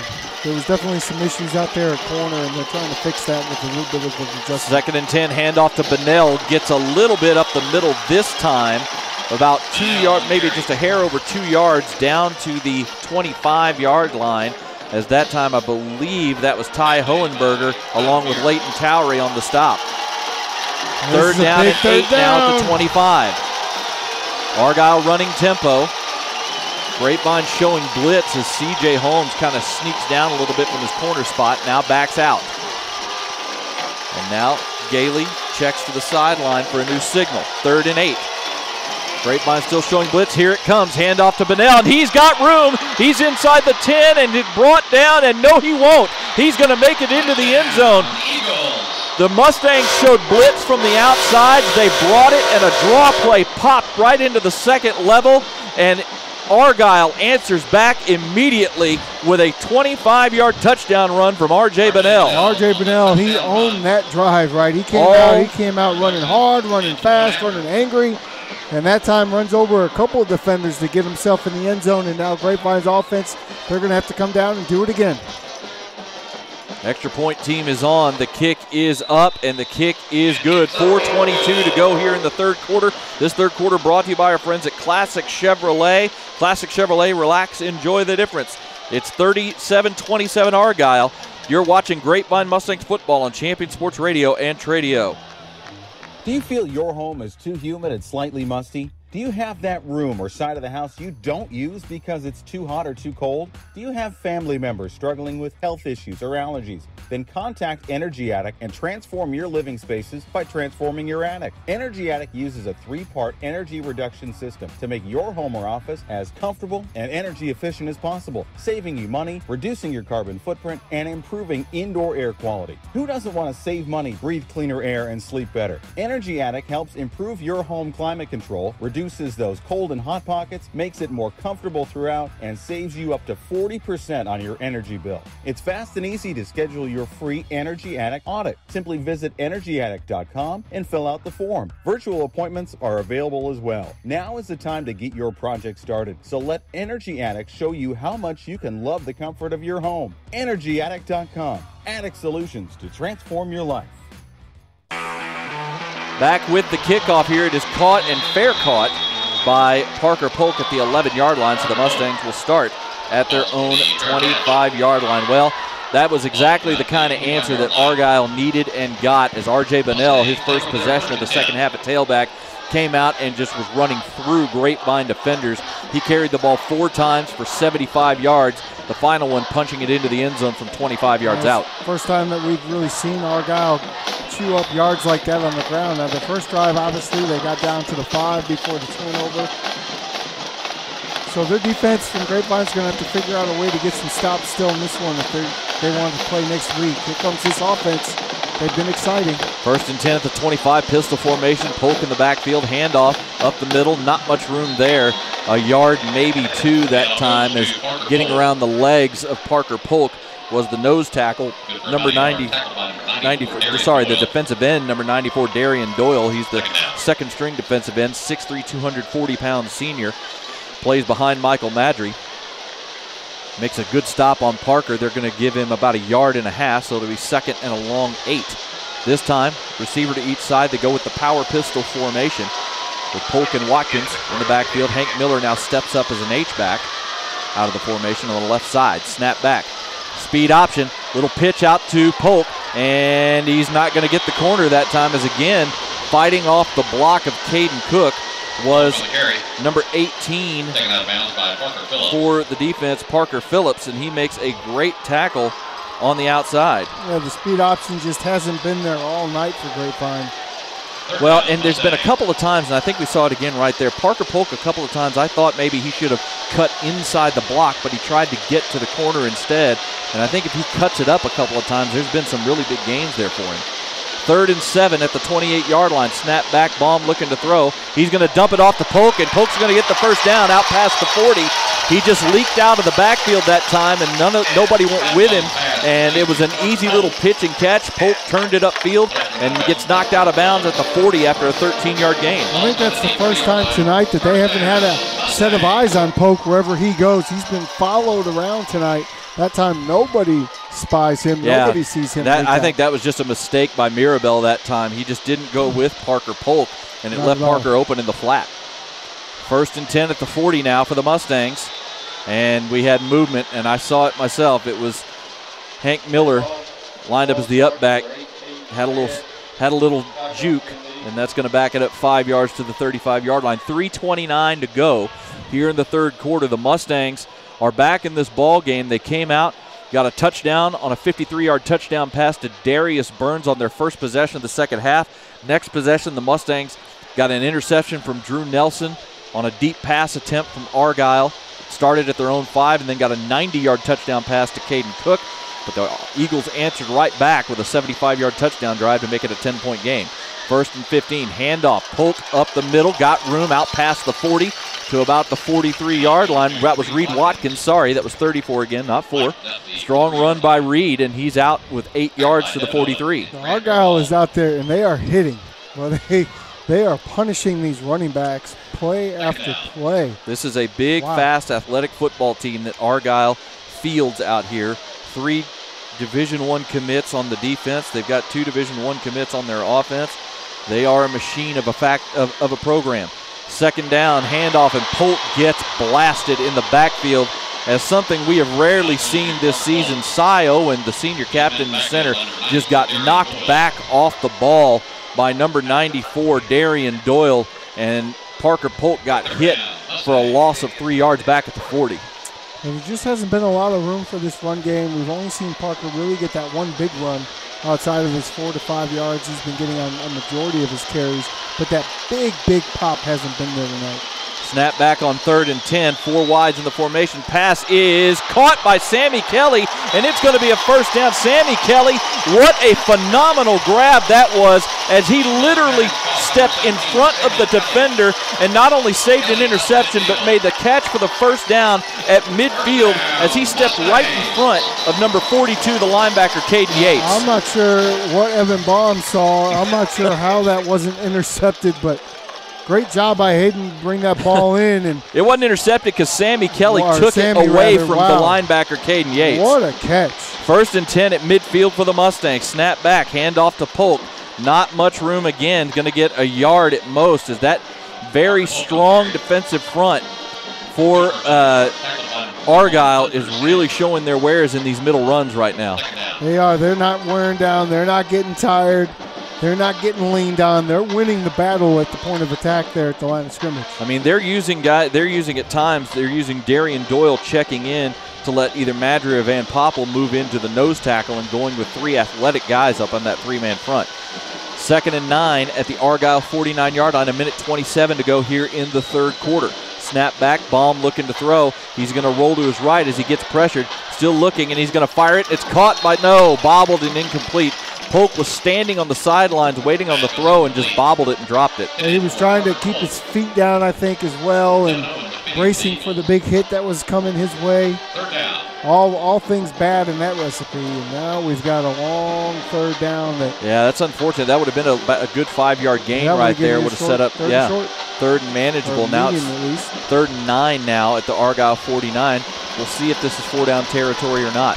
4 wides again, 2 to each side with Polk in the slot on the near side. Snap back.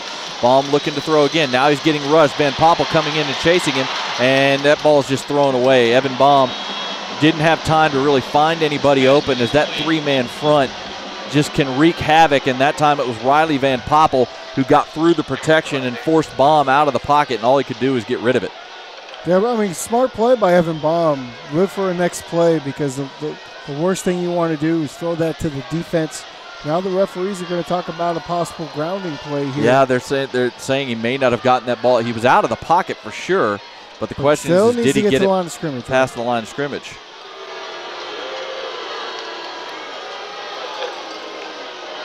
The quarterback's pass did not get back to the previous spot, even though he was outside the pocket, but intentionally ground him. Well, and what that is going to do is that is probably going to force the Mustangs to punt. I don't know if they'd have gone for it on 4th and 9 anyway, but the grounding call is absolutely going to make them punt the ball as it gets spotted back at the 42-yard line. That's bad timing as we are coming close to the end of this 3rd quarter. Now you put it to where the defense really has to have a stop here. You cannot give up a long drive. You cannot give up a score on the next drive if you want to keep close in this one. Leighton Towery on for the punt. He'll get this one away. It's a line drive punt. Takes a nice grapevine roll, but it's picked up on a clean hop.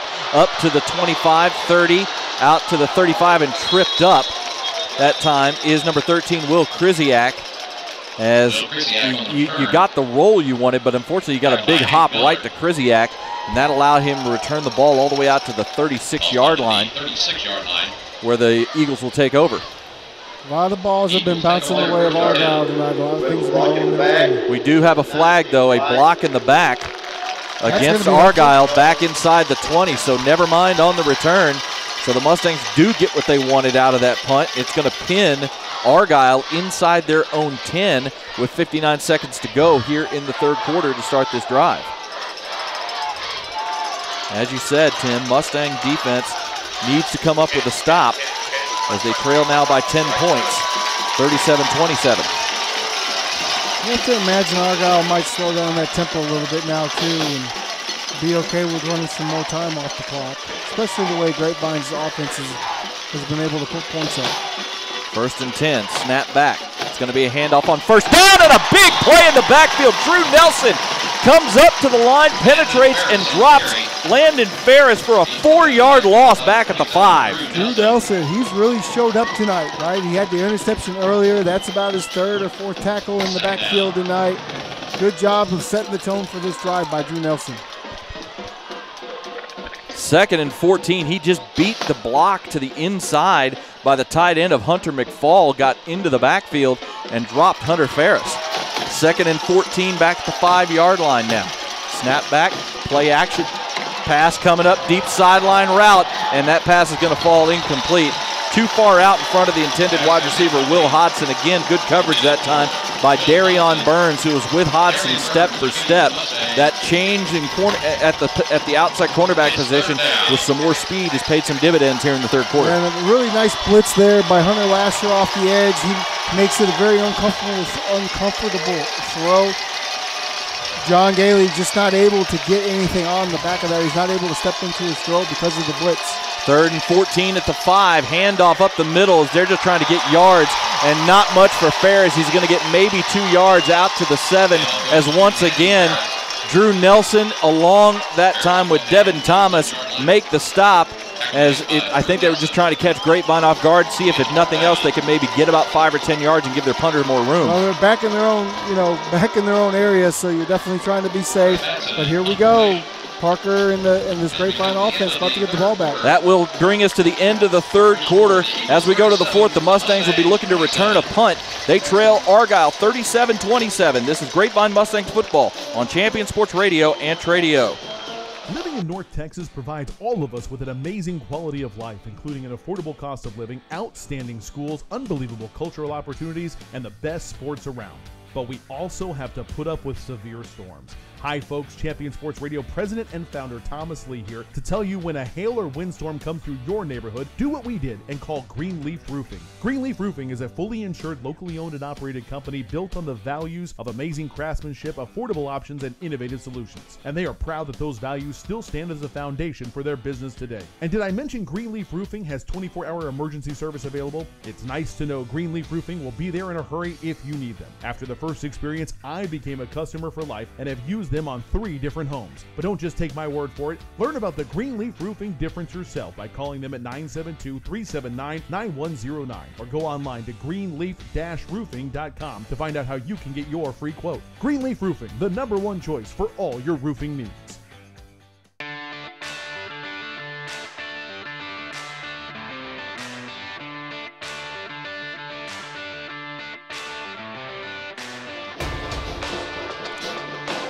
We are back here for the start of the 4th quarter at Dragon Stadium in Southlake with the 4th-ranked Grapevine Mustangs trailing the top-ranked Argyle Eagles in this Region 1 semifinal in 5A Division 2 by a score of 37-27. Jacob Denimore here with Tim Smith, and we're about ready to start the 4th quarter. It's going to be 4th and 12 for Argyle from their own 7.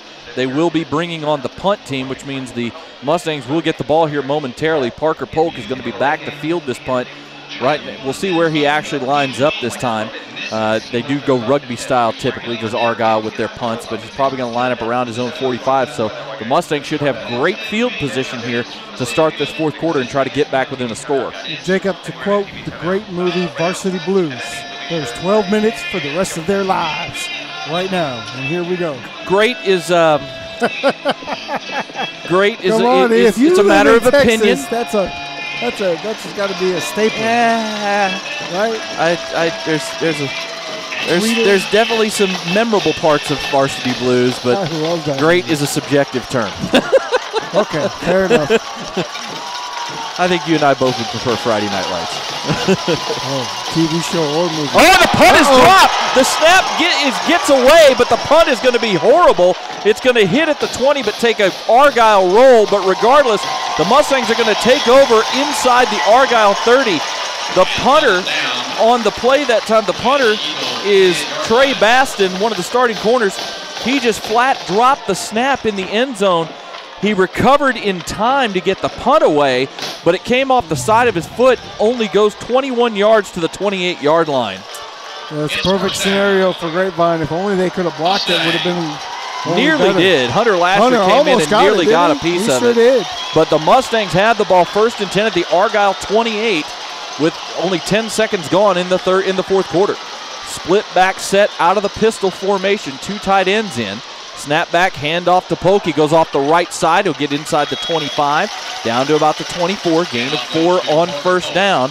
And that's the kind of thing the Mustangs need on first down. They don't have to get a ton, but you want about a 4 to 5 yard carry to keep you ahead of those chains. You have to stay ahead of the chains, and Parker was close. He was close to getting out of that and breaking free, but we've seen this all night. We talked about it earlier. He's a little gimpy when he's not running, so I'm not sure he's entirely 100% out there, but he's giving it his all. 2nd and 6 now at the 24-yard line. This time they go 3 wides. Snap back, handoff again to Polk, picking his way up the middle. Another solid gain. Going to be, well, actually they only give him about 2 yards that time. I thought he got a little further upfield. So that's going to set up a 3rd and 4 from the 22-yard line for the Mustang offense. I tell you what, you also really have to give credit to Evan Baum after what happened in that first half, especially the pick 6 late. Evan Baum has come out and made some really good throws here in the second half, including 2 touchdowns to get his team back in this game. Yeah, Evan Baum has done some Evan Baum things, and that's make good decisions and make some excellent throws when they needed him to do so. Full house backfield with Watkins and Polk in the game. Little speed option. Polk has it, trying to cut up field, and he's going to be short. They're going to tackle him down at the 20-yard line, just outside the 20. Make it a 4th and a long 2, and the field goal team is going to come on the field with the Mustangs down 10 points. 4th and about 2.5, and so they're going to let Hayden Rose give it a shot here. This will be a 37-yard field goal for Grapevine as they try to get back to within a score. Great job once again, as Argyle's done most of the night on that speed option. Curious play call to when you need the first down on that 3rd down to go to the play that just hasn't been effective tonight. Hayden Rhodes setting up. Tate Scarborough with the hold. The kick is blocked. It is on the ground, rolling towards the sideline. It's picked up, and stepping out of bounds at around the 30 is one of the Argyle players. That is number 7, Micah Roberts, the cornerback. That time the protection just broke down in front as there were 2 Argyle players into the backfield, and that was a pretty easy block for Argyle. And that's like a gut punch, Jacob. It really is. You get the big turnover, you have all the momentum, you're thinking you're going to get down and score the touchdown, you get stopped, you go to kick a field goal, that gets blocked, and now the defense is back with their backs against the wall where they need a stop with 9:49 left. Give credit to after the Argyle special teams gave Grapevine the ball in great field position. The special teams comes up with a big play to keep points off the board. 1st and 10 for Argyle at their own 29 after the blocked field goal. 2 receivers left on this play. Handoff up the middle to Bunnell, and he's into the 2nd level. He's dragged down by Hunter Lasher, but not before he gets 9 yards out to the 38, as R.J. Bunnell has been a force in this second half. R.J.'s really been playing hard. He's been running fast, running hard, and getting those big yards that he wasn't able to get in the first half. Shades of the second half of the Week 3 game when R.J. Bunnell and that offensive line really started getting some movement up front, and the power of R.J. Bunnell was running through Grapevine tacklers. Well, Grapevine is outweighed by a lot. Outsized by a lot across the board. So 2nd and a yard at the 38-yard line. Snap back, Bunnell again with the handoff. He'll get the first down out past the 40 to about the 41. Only a gain of 2 that time, but only needed a yard, or a gain of 3, I should say, but he only needed a yard to get the first down. And Argyle moves the chains here, 9:08 and counting as they start the clock after they set the chains. In absolutely no hurry is Argyle to run their plays now. You could see earlier they were quite a bit of NASCAR, running really quick. I like to call that NASCAR. Here they are moving very, very methodical. I tend to agree with you that the speed option has not been a great play tonight against this defense. We'll talk more about that in a second. Snap back on first down, deep shot down the field, going for it all, and the catch is made but out of bounds as Will Hodson that time got a couple of steps behind Darion Burns and made the grab but could not keep a foot in bounds. And a bit of a break there for Grapevine as they take the deep shot and don't connect, makes it 2nd and 10. They have gone after that deep shot a few times tonight without success, and that time his He's definitely had a step, but yeah, he's clearly he's 2 yards out of bounds when he makes that catch. You know, regardless of what we saw on the third down with the speed option that struggled tonight, I was a little surprised Grapevine didn't choose to go for that fourth down at about 2.5 yards. The kicking game has struggled of late, and I was a little surprised they decided to try the field goal there. Second down handoff, not much room over the right side that time for Bunnell as Major Hecht came up to make the stick along with Hunter Lasher, and only a gain of about a yard, maybe a yard and a half. Actually, it's only a yard for R.J. Bunnell, sets up 3rd and 9. You know, all I can figure there is you're down 10. You know you got a guy that in theory can make that kick. He's got a strong leg, so you feel like you get the 3 points and you just touchdown down at that point. 3rd and 9, R.J. Bunnell gets the handoff, and he gets stood up again. Stuffed. That time, Hunter Lasher and Drew Nelson meet R.J. Bunnell right as he crosses the line and stand him up and they tell him no. Only a gain of 1, and the Mustang defense comes up with a stop. You got to love Drew Nelson and Hunter Lasher. I'm sorry, that was Latham Way that was in there at the bottom as he gets up. On the bottom of the pile, yeah. I saw 25 and 27. He's been all over the field tonight, has Drew Nelson, has Latham Way. Latham has over 70 tackles this year, leads the team by far. Punt team is on for Argyle here with 7:35 to go in the ball game. Grapevine still in it. Still a shot. Just 2 possessions. High snap, but it's corralled, and the rugby punt is away. Going back is Parker, but he'll let that bounce as it kicks up at the 20 and dies. And so the Mustangs will take over at their own 20-yard line after a 37-yard punt that time from Trey Baston. So 7:22 to go. The Mustangs take over. Since its establishment in 2009, Living for Zachary has impacted thousands of families by providing heart screenings for ages 12 to 22, donating AEDs to youth-based organizations, and training community members in the use of CPR, all with the goal of saving lives. Sudden cardiac arrest doesn't wait, so we can't either. Schedule your child's heart screening today. Apply for an AED for your organization or make a donation that could change a life forever. Together, we can give our children's hearts a second chance. Join the movement to save young hearts at livingforzachary.org today. And we're in a TV timeout, so we've got a little elongated timeout here. Bottle Cap Alley Icehouse Grill sponsors this fourth quarter here on Champion Sports Radio and Tradio. And, you know, Tim, the Mustangs did not take advantage thanks to a good stand by the Argyle defense and then a great special teams play to get the block. But the defense comes up with the stop, gives them another opportunity. There's still time in this ball game to, you know, tie or take the lead here, but the time is now. You still have your timeout. You hope to save on defense, but the Mustang offense has had a good save that last possession. They've had a really good second half. Need to see if they can put one together here and hopefully get in the end zone. You got about 3 minutes to score here, right? To get the ball, to kick off the ball after you score the touchdown with about maybe 4 minutes left. That gives you enough time to get the ball back from your defense and score again. So I'd say you got to move kind of quick here. You've got about 3 minutes to get in this end zone and give yourself an opportunity to get that second score that you're going to need. 2 tight ends, 2 backs in the game on first down. Split back set out of the pistol. Snap back, play action, bomb rolling to his right. He'll dump it off to Parker Polk, who makes the catch, but falls down because the pass was behind him. So he had room to run if the pass had been on target, but the pass was behind Polk, and while he made the grab, he couldn't keep his feet. It was a great catch, actually. One-handed behind his back, but you gained no yards on it. Unfortunately, like you say, a better throw, but there was a lot of pressure there on him. There was. And he did all he could just to get that ball out of his hands. That makes it 2nd down and 10. They mark it right at the 20-yard line, so officially no gain. This time they're going to go with a 3 wide set. 2 to the left, single receiver to the right. Polk in the pistol. Snap back, speed option. Nope, it's a play action. Deep throw by Baum. He's going for Caden Cook, and that pass is tipped and intercepted. At the 43-yard line, returning it to the far side of the field. Breaking attack on them, getting brought down in Grapevine territory is number 19, the safety, Jaquan Felton, who went up and deflected that ball up into the air and then followed his own tip and made the pick.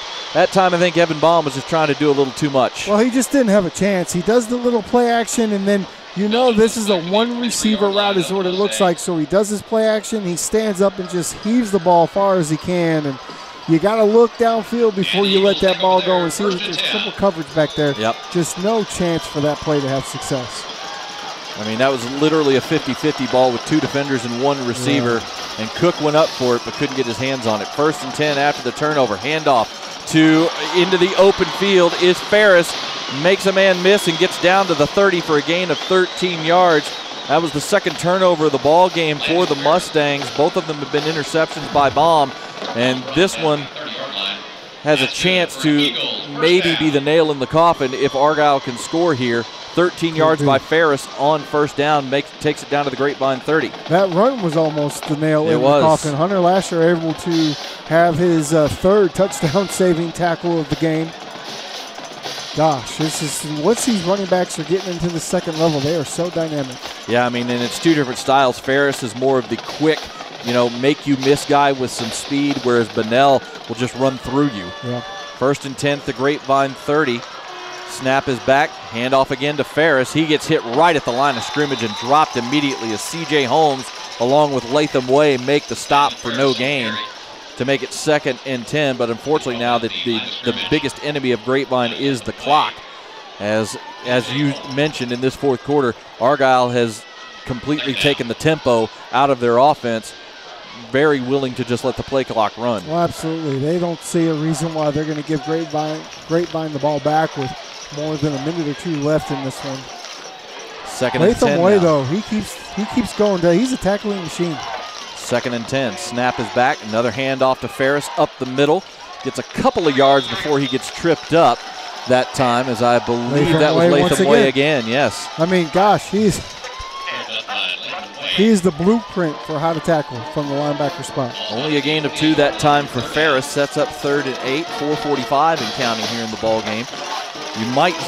Maybe we'll see if Grapevine can get a stop here on 3rd down. Maybe you see Grapevine use their 1st time out of the half. We'll see.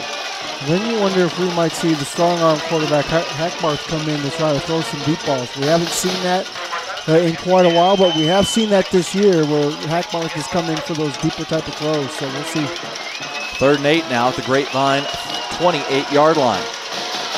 Snap is back. It's another play action, little swing pass, and that's going to be a 1st down. And inside the 15 to the 10 and knocked out of bounds around the 5 is the tight end, Hunter McFall.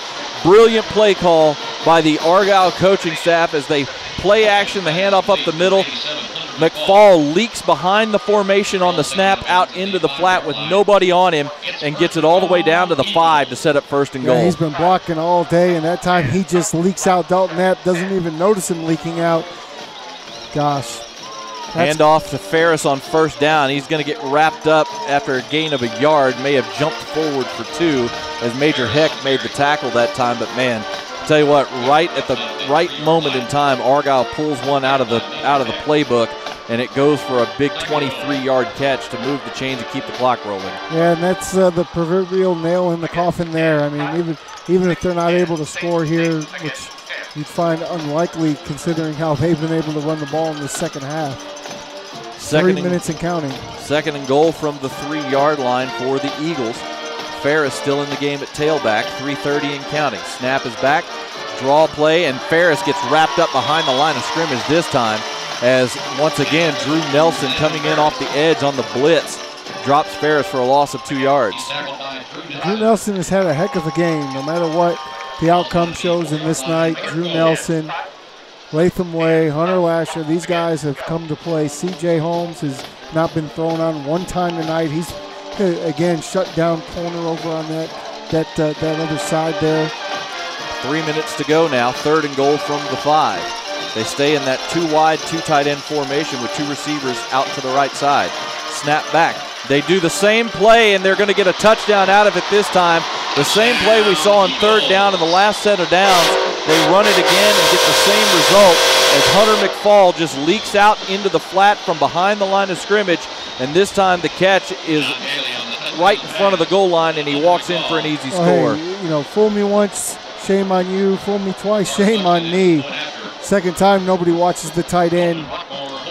And that's a hard way for the season to come to an end after so many great memories and such a great game here tonight even, but just not enough here in the 4th quarter. That was Hunter McFall's 3rd catch of the ball game. This one puts it into the end zone.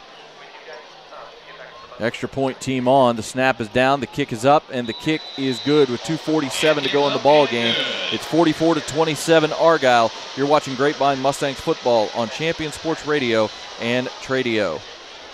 There's a time and a place for everything. As you'll see, projections for the next quarter are. He shoots, he scores. 2 points for team middle management. The office is not one of them. Jack, can I see you in my office? No pouting, it's your ball. Let's see what you got. But whirly ball is.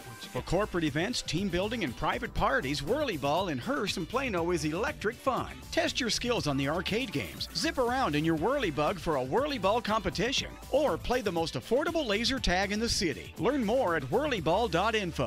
Homeowners in the DFW, listen up. Have you ever considered owning your own power by going solar? Well, my name is Dylan Olson with Infinity Solar USA. We are a locally owned and operated company to the DFW. We've helped thousands of homeowners become their own power company by going solar. We take pride in providing an amazing solar experience. Thanks to Champion Sports Radio, we've created an exclusive discount just for you.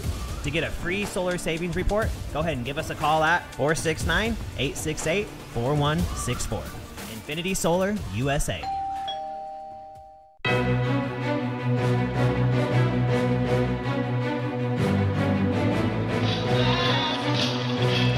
Back here at Dragon Stadium in Southlake as the rain has started to fall here in the fourth quarter. The Mustangs trail now 44-27.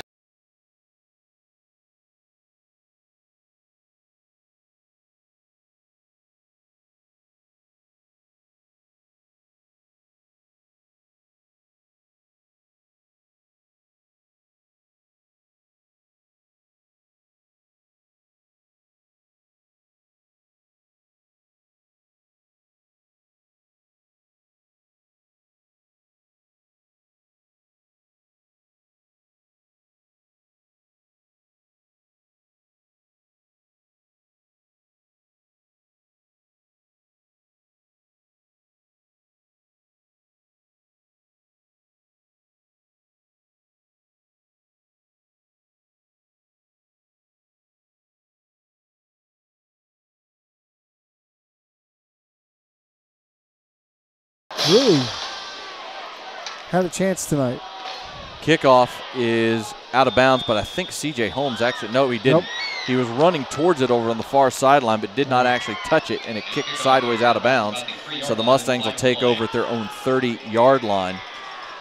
1st and 10.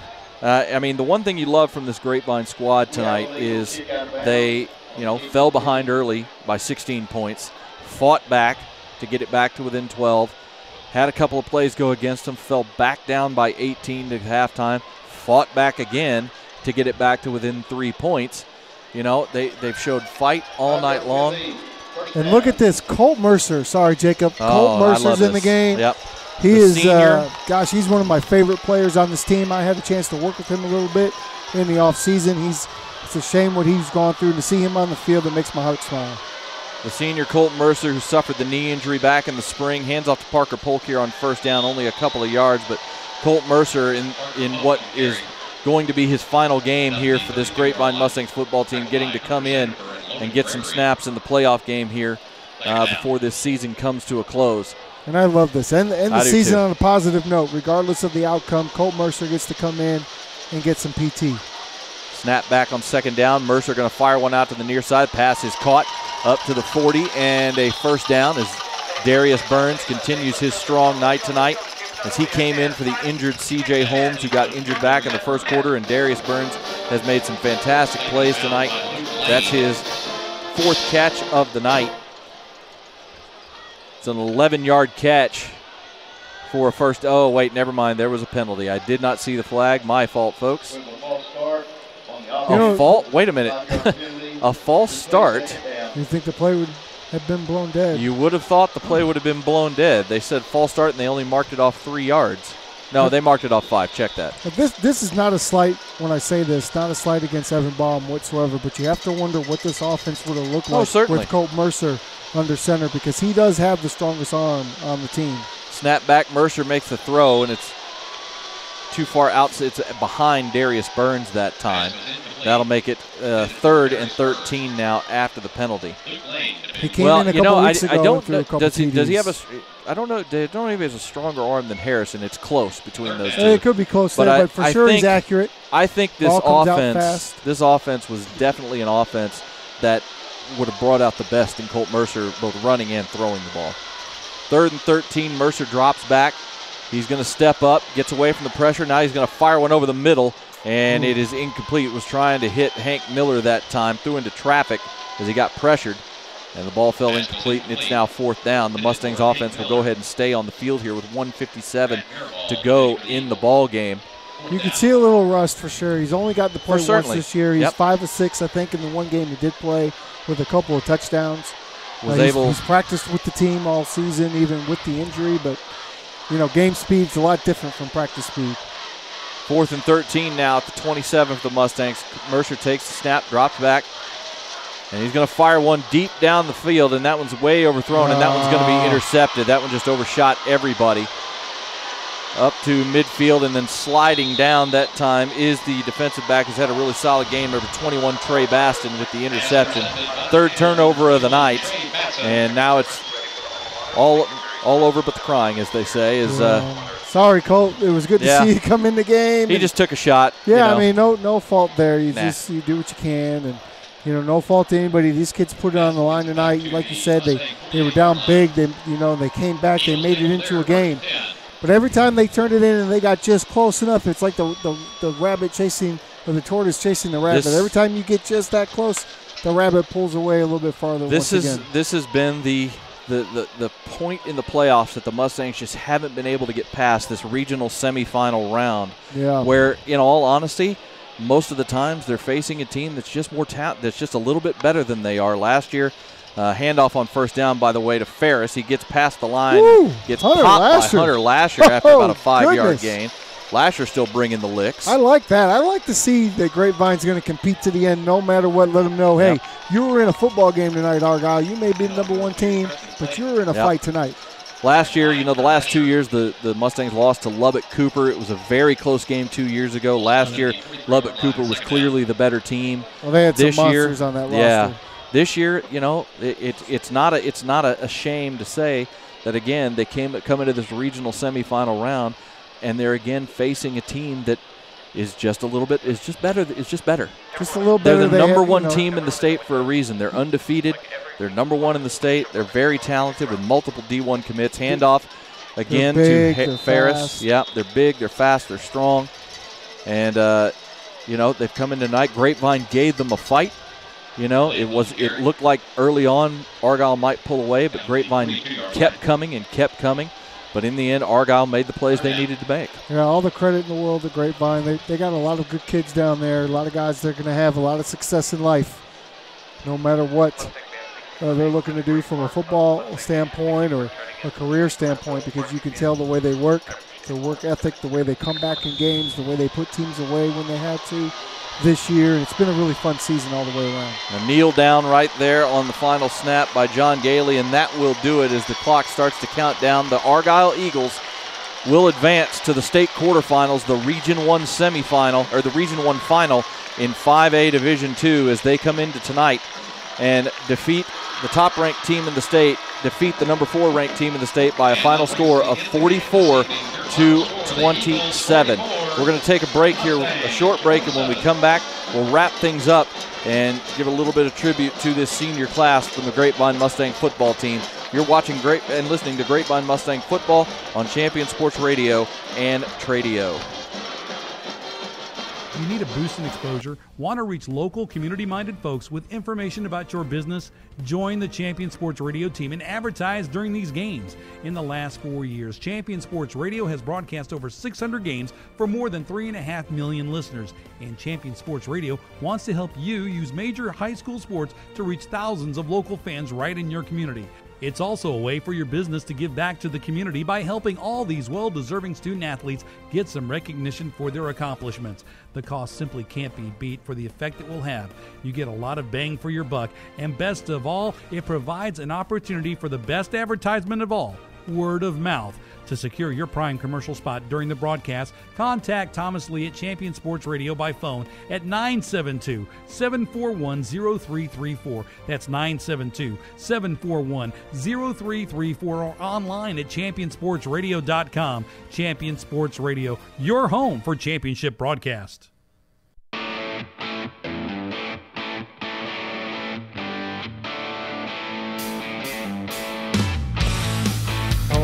Back here at Dragon Stadium in Southlake, this is the Infinity Solar post-game show as the Grapevine Mustangs see their season come to an end tonight as they fall in the regional semifinal round to the top-ranked team in the state, the Argyle Eagles, by a final score as they've cut off the they're quick here at Southlake Stadium. They've cut off the field sound very quickly here. So it's Tim Smith and Jacob Dedamore here in the press box with no ambient sound. We're sorry about that. Well, they said we don't have to go home, but we can't stay here. Yeah, they cut off that feed real quick. That's funny. I've never had it cut off that fast before on me in a broadcast. But the Mustangs do see their season come to an end tonight. They will finish the season with an 11-2 record and a district. We can't hear it. Y'all might, unfortunately we can't hear it. The Mustangs right now are calm and moderate, being played down in front of the band.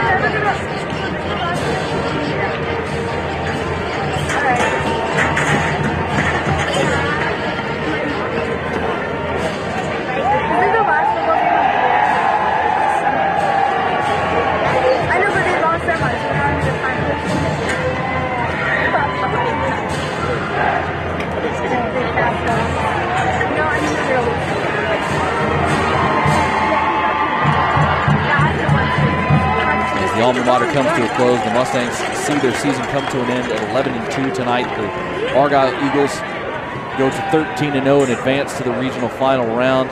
But this Mustangs team this year has really been a lot of fun to cover. Nothing to hang their heads about tonight.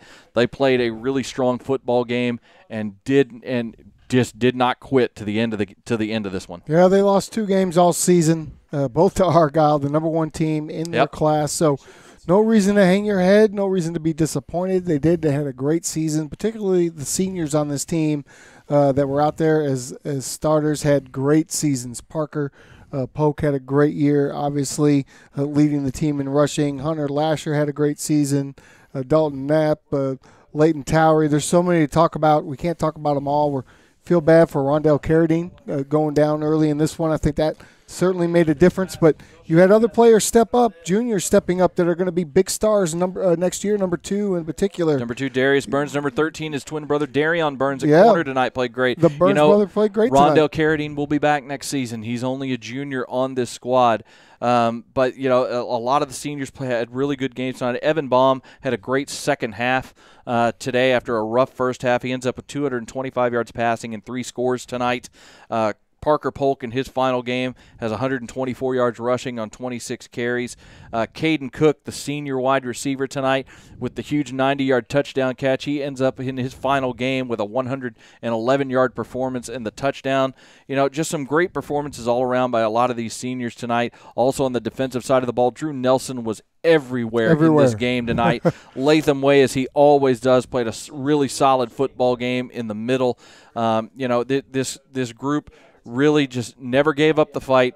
They were playing a team that, again, you're sometimes you're going to play a team that's just got more than you do, and tonight Argyle just had more. Yeah, we like to say run into a buzzsaw, and tonight they ran into a little bit of a buzzsaw.